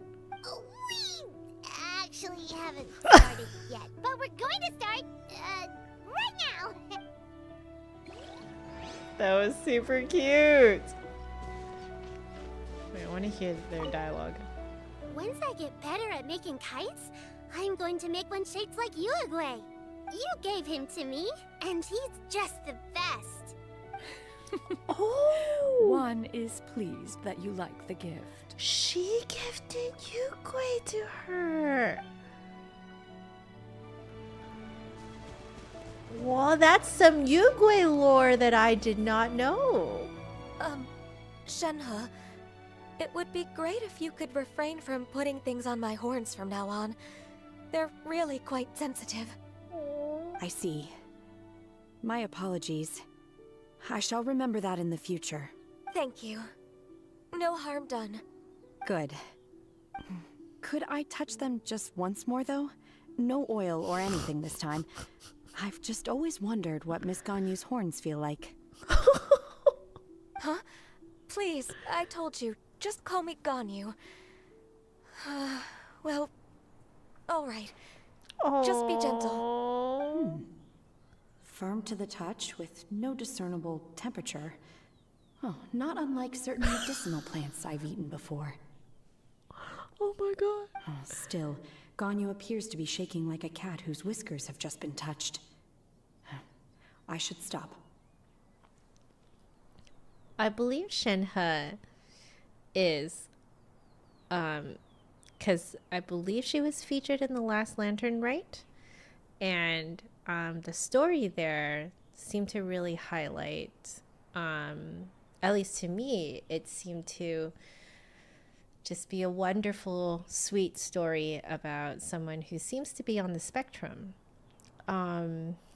And Shenhe takes everything really literally, and jokes kind of tend to fly over her head and stuff like that. But she's such a sweet person, like, you know, like on the inside, like she's really, really sweet. But she comes off very blunt and very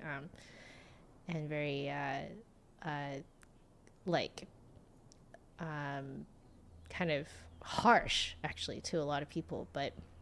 And I think I really like the Lantern story, the Lantern Rite story. I think it was last year that featured her, and it really explored her character, and it was just such a sweet showcase of someone on the spectrum, and brought a lot of understanding and a lot of just wholesome, good feelings.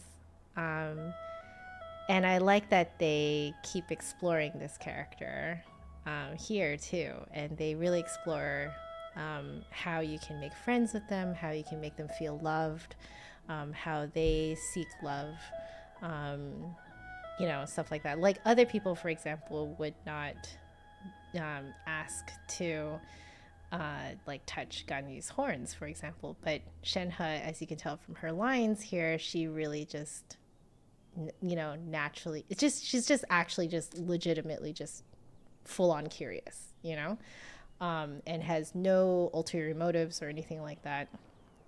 I really like that Genshin explores these concepts, and explores them in such a wholesome way, really brings light to these kinds of characters. I love it. I think it's beautiful. I see. Then I'll apply the oil to your forehead next time. Oh, no need. I'll just refrain from taking afternoon naps outdoors. Anyway, we should probably get started on our kite. It won't be long before Cloud Retainer comes to check on our progress. Perhaps we should just choose the most traditional style. Okay. Well, they seem to be getting along swimmingly. Let's not disturb them. We should get started on our kite now. Let's go. We'll grab this crab, and we will disturb them. Scissor-tailed swallow sure takes a lot of curved bamboo rods to build. Ugh. Oh, she broke it. It broke. Cute. All right, let's make our own. First, we have to decide on the shape. Hey, what are you laughing at? The obvious answer is to make a Paimon-shaped kite. Oh, that's not a completely crazy idea. If nothing else, a Paimon-shaped kite could at least make sure you never get lost on your travels and always find the tastiest food and funnest things to do wherever you go. Maybe we're not exercising enough artistic license. Ooh, we should exaggerate this a bit. How about this? The word Paimon means I wonder how much truth is actually in that title. You build the kite's frame according to Cloud Retainer's instructions. Oh my gosh, that is so cute. Now, what expression should we give her? Since the kite is going to be flying super high in the sky. All right. She should look pleased with herself. Ooh, like this? Ooh! The title of Champion Kite Flyer is mine! Oh, let's listen to all the lines. Let me Since the repeat kite this. is going to be She should look afraid. It's too high! Someone say Paimon, she's about to faint! Like that? Since the kite is going to be Okay, what's the last line? She should look guilty about something. Oh, Paimon totally didn't do anything wrong. And even if she did, she doesn't deserve to get shot up into the sky for it. Something like this, then. Okay, I like the Since first the one. kite is going to... Let's go for the first one. Ooh, like this? Ooh! Okay. Yep, that's Now the that one. we've decided, let's make it happen.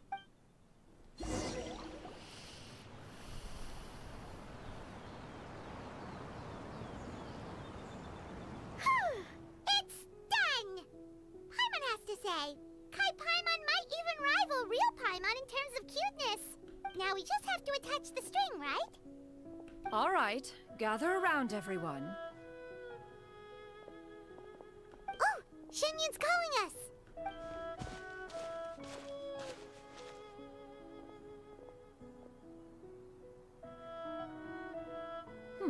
Let one take a look.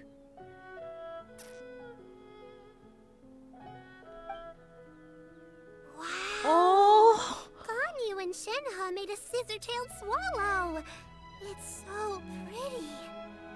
Yep. The coloring makes it look a lot like Master. If the tail wasn't split in two like that, it might even be a spitting image. If you look closely, there are a few spots where the colors go outside the lines. Did you doze off while painting it, Ganyu? I did the painting. I stared at the paper for quite some time, but I simply could not recall the coloring of any bird. Except Master. So cute. Or should I say that I'm too familiar with her crane form? Even when she stands before us in human form, all I can see is blue and white. That's so cute. Oh, well, now that you mention it, Paimon can see it too. Exactly. So I simply closed my eyes and painted from memory. That's so cute. No way. You can paint with your eyes closed? Wow. The disciples of Adepti really are something. You are most filial, Shenhe. One is flattered by the likeness. The Swanee that Gaming and Shuyu made looks very majestic. I'm sure it'll look even more impressive as it soars through the sky. Oh. The eyes and ears glow in the dark, so you're sure to see it at night. Your golden finch is cute too, Yao Yao. It's all thanks to Auntie Cloud Retainer's guidance. What about your kite, Traveler?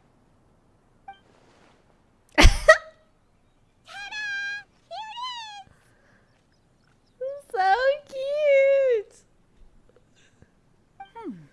Its self-important countenance bears a striking resemblance to that of its namesake. It makes her look like she's already won the competition. Oh, I wonder if you get different lines based on what you pick. Well, that's gonna happen one way or another. Is that the Jade Chamber? Oh? Oh? A gentle breeze brushes past. The jade chamber drifts towards something. Who dares attempt such a flagrant display of impropriety by releasing a kite into one's territory without one's permission? Oh, and to do so by making use of this crude piece of mortal machinery. One simply must know who it is that possesses such impertinence. Continue attaching the strings, everyone. One will be but a moment. Cloud Retainer! Crab's like, I'm just gonna get out of here. Traveler, Paimon, could I trouble you to go after Cloud Retainer? Master's going to be okay, right? I'm more worried about the person who released the kite.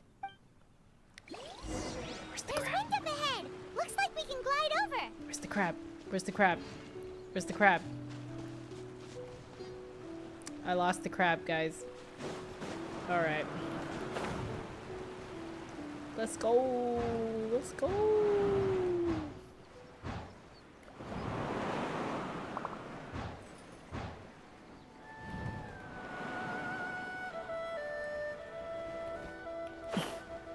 Let's not kill Gaming again.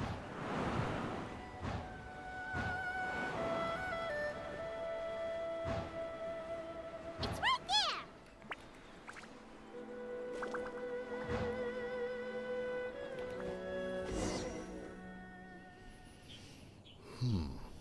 This Fontanian device of mechanical motion is quite curious indeed.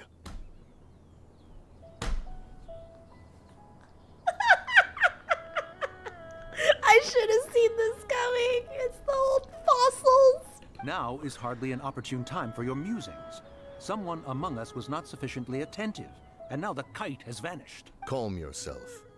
Do you have any recollection of its last location? One believes it drifted in the direction of Mount Outsong. Perhaps it is mere happenstance, but one feels a certain sense of dread at the thought. Your concern is misplaced, surely. Cloud Retainer is either in the city looking after her disciples, or secluded in her abode attending to her research. She will not notice that kite. Did they all join in on the roast when you picked the guilty option? That is amazing.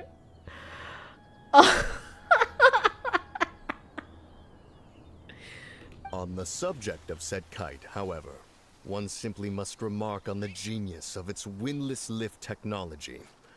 One cannot help but surmise that its ingenuity rivals that of Cloud Retainer's creations. I don't know if you know this, Lippity. Do you know this, Lippity? That Mooncarver's voice actor is Ether?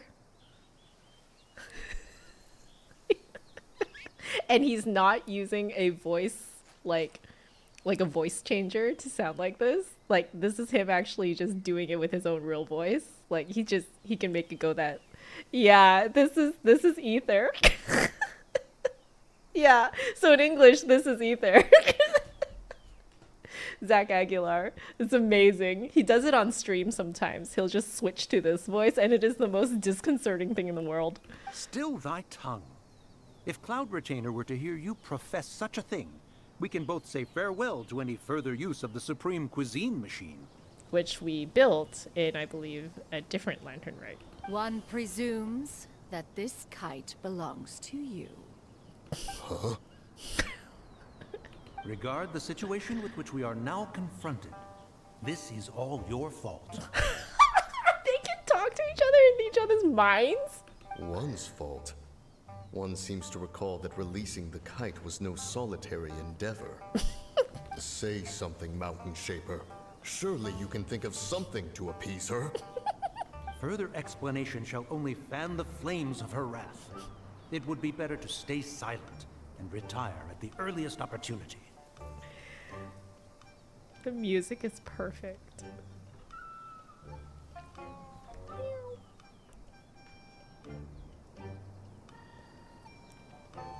That little flutter tongue in there too.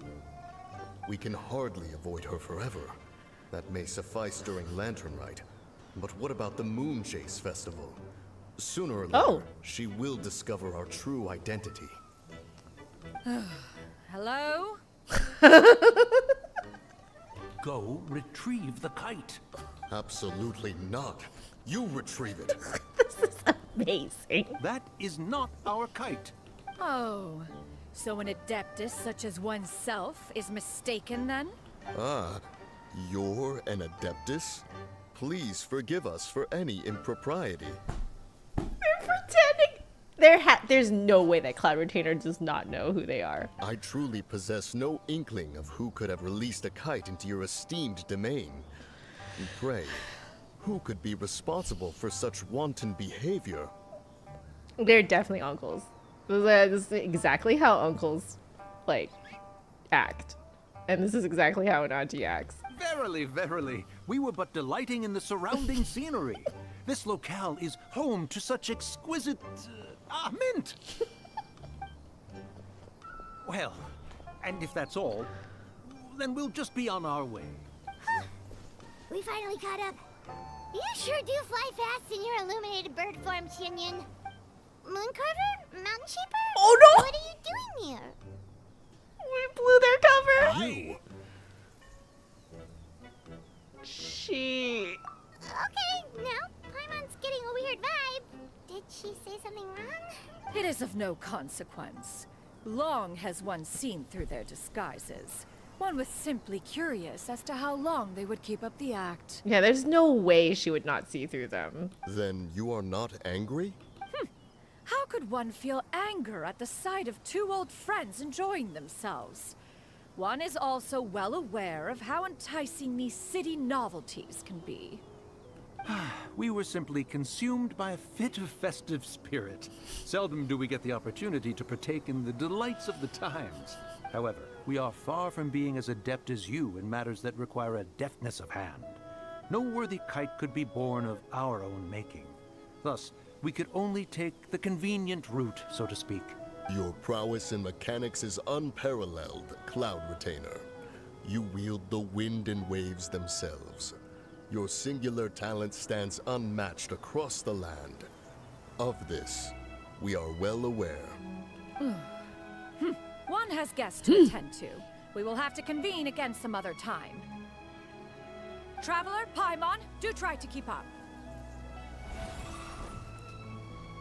You know,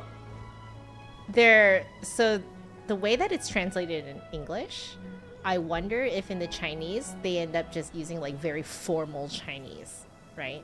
And so maybe this is a great way to like get that formality across in English. We're leaving already? Oh, all this flying from place to place is wearing Paimon out.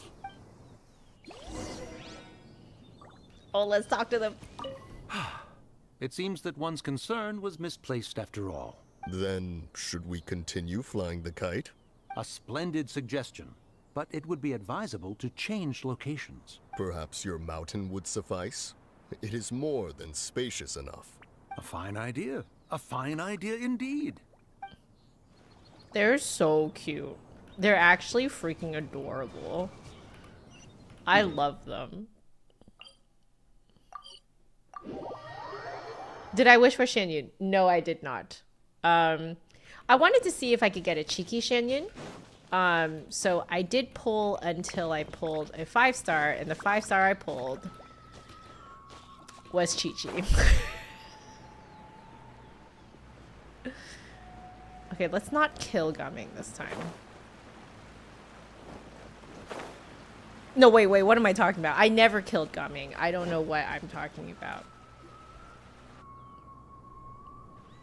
They're back. Paimon's pooped. Hi. Why are there only 2 of you left? After you left, Yao Yao and Shu Yu tired themselves out playing with their kites. Gao Ming offered to escort them home. Oh, so cute. Before he left, he said something that I don't quite understand. Oh?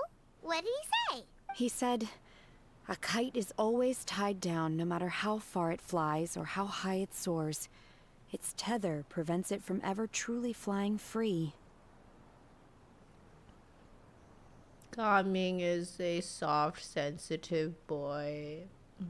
He looked quite dejected as he said this. Now that you mention it, Gao Ming did seem to have a rather strange attitude towards kites. Perhaps he sees himself reflected in them? A reflection of himself. Oh, if I were a kite, I would cherish that tether as a symbol of kinship and the bonds that tie us and... Shenhe? It may be an exceedingly slim and distant connection, but lose it, and you lose that which links you to home. if Gaming truly sees a kite as a reflection of himself, then I fear I understand his words even less. Well, people often have different points of view depending on their mindset and experiences, right? It's actually quite normal. Just like some people can eat spicy food, but others won't go anywhere near it? C6 Chi Chi. You know, I could see C6 Chi Chi being very useful in the Abyss. She also, doesn't she have one of the fastest attack strings too? Like she like just whips her sword around like really, really fast. I think I have C1 Chi Chi now, I think. I don't pull that often. That's why I don't have that many dupes of characters. But I think I have like a C4 Kaching. I think. Anyway. Exactly. That's why tolerance and understanding are as important as they are. Isn't this beautiful? This is beautiful. Tolerance and understanding? This is the crab what again. What brought about this conversation? Did one miss something? We were just chatting. You don't have to butt in on every little thing, you know. Where were you anyway? She does though, because she's auntie. One was merely doing a bit of cooking. That is such an auntie thing to do. Night fast approaches. If you are otherwise unoccupied, one would entreat you to stay and eat before you depart. Also very auntie. Oh, it's been so long since I've had the chance to enjoy your cooking, Cloud Retainer. Worry not. One has prepared a variety of meat and vegetable dishes. One is more than familiar with everyone's culinary proclivities. Culinary proclivities. Oh, I want to say that now rather than food preferences. Culinary proclivities. I call dibs on Paimon's portion. Hey! Paimon's hungry too! It's not like the dim sum and grilled fish could keep her full the whole day, you know? It could. Shenhe, Ganyu, come with me. Whoa, what's with all the secrecy? You're not trying to play favorites, are you? If you're ready to serve the food, we can help too. Go to the abode entrance. Also, ignore that over there. Clearly, I have not done all the exploration I should have. Oh, that was the most sacrilegious way of entering, I think. You wait outside Cloud Retainer's abode. This is...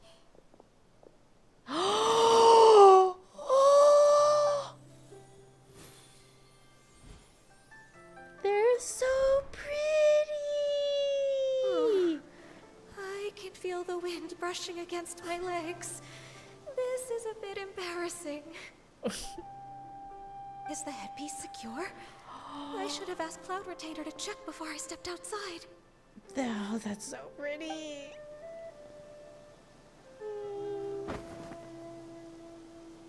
How do we look? Huh? She asked them just like that? I love that. Oh, it's cute. You look great. You look pretty too, Ganyu!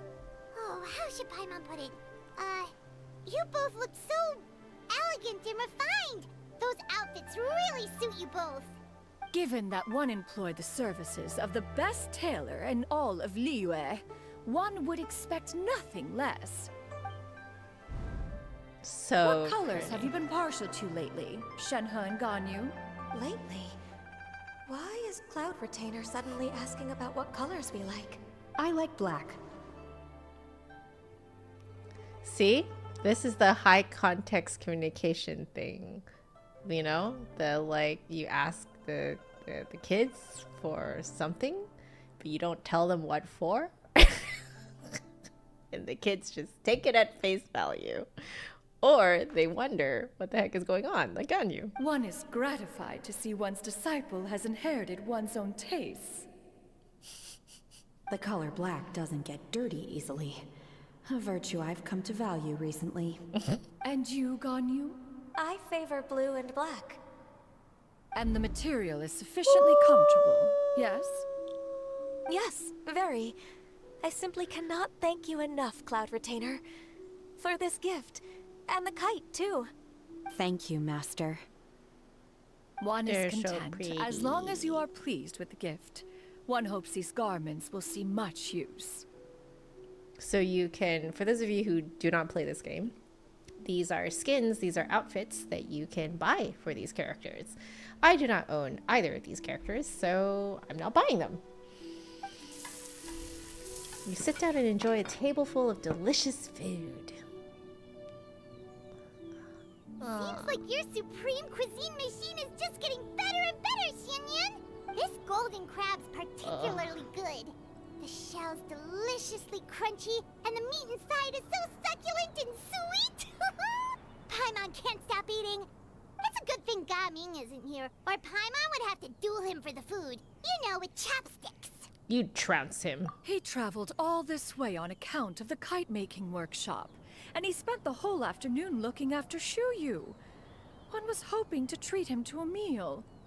Oh, such an auntie thing to say. Oh well. One will just have to extend one's thanks in person. It's rare for someone to make such a good impression on you, Cloud Retainer. I mean, because Gaming is a guaizai. A well-behaved boy. One has high standards. He appears to be a young man of much merit, and one is not the type who would see such potential squandered. It appears that he wishes to break free from the kite string that tethers him. Kite string? Huh, what strange metaphors you speak in, Shenhe. Ever since you returned from one mean restaurant, your turns of phrase render one at quite the loss. Where do we even begin?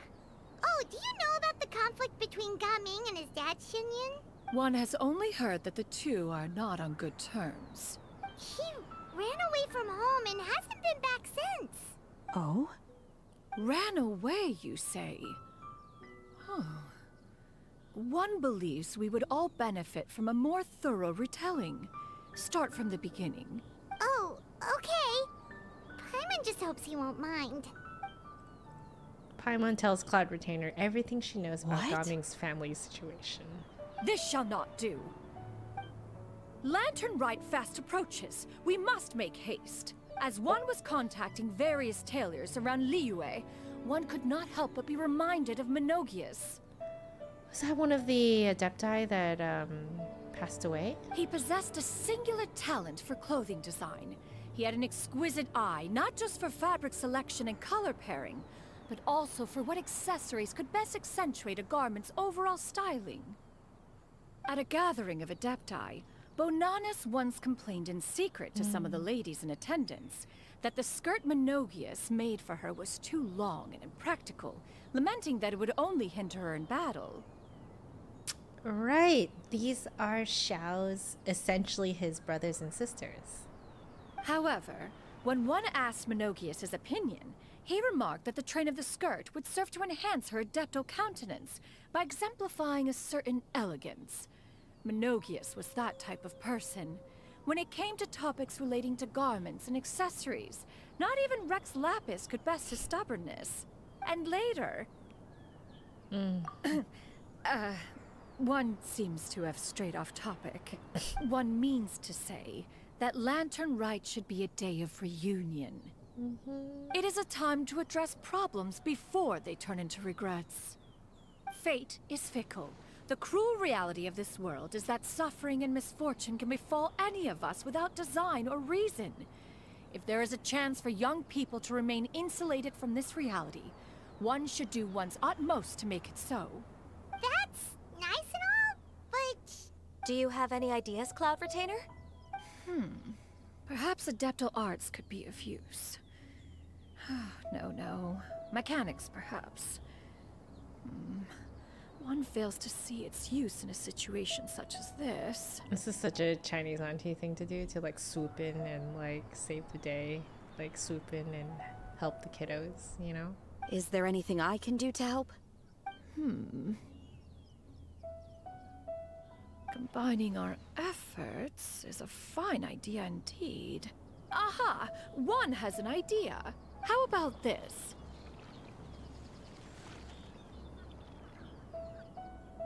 Does that make sense to everyone? Oh boy. Yep. Oh, Paimon really hopes this works. One's designs never fail. Now then, I counsel rest for all, and to make the necessary preparations. One shall see you in 2 days. Part 2 complete. All right. I am going to call it there. Oh, looks like I can condense a resin, so I think I'm going to do that really quick. Let me go condense.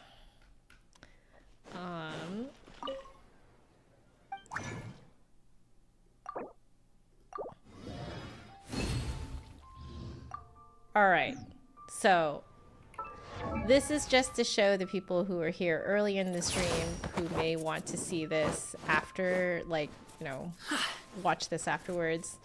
If you want proof of my triple crowned Nouvelette, there it is. There's my triple crowned Nouvelette.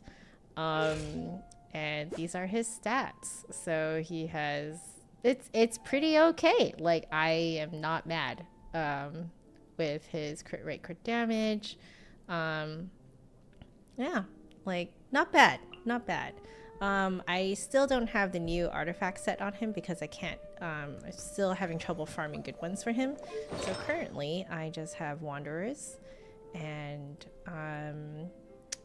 I have a pretty good off piece here. Yeah, so these are my artifacts.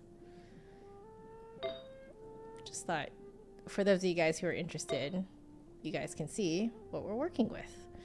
Not bad. They are not bad at all. So yeah, he's probably my biggest damage dealer now out of all of my characters.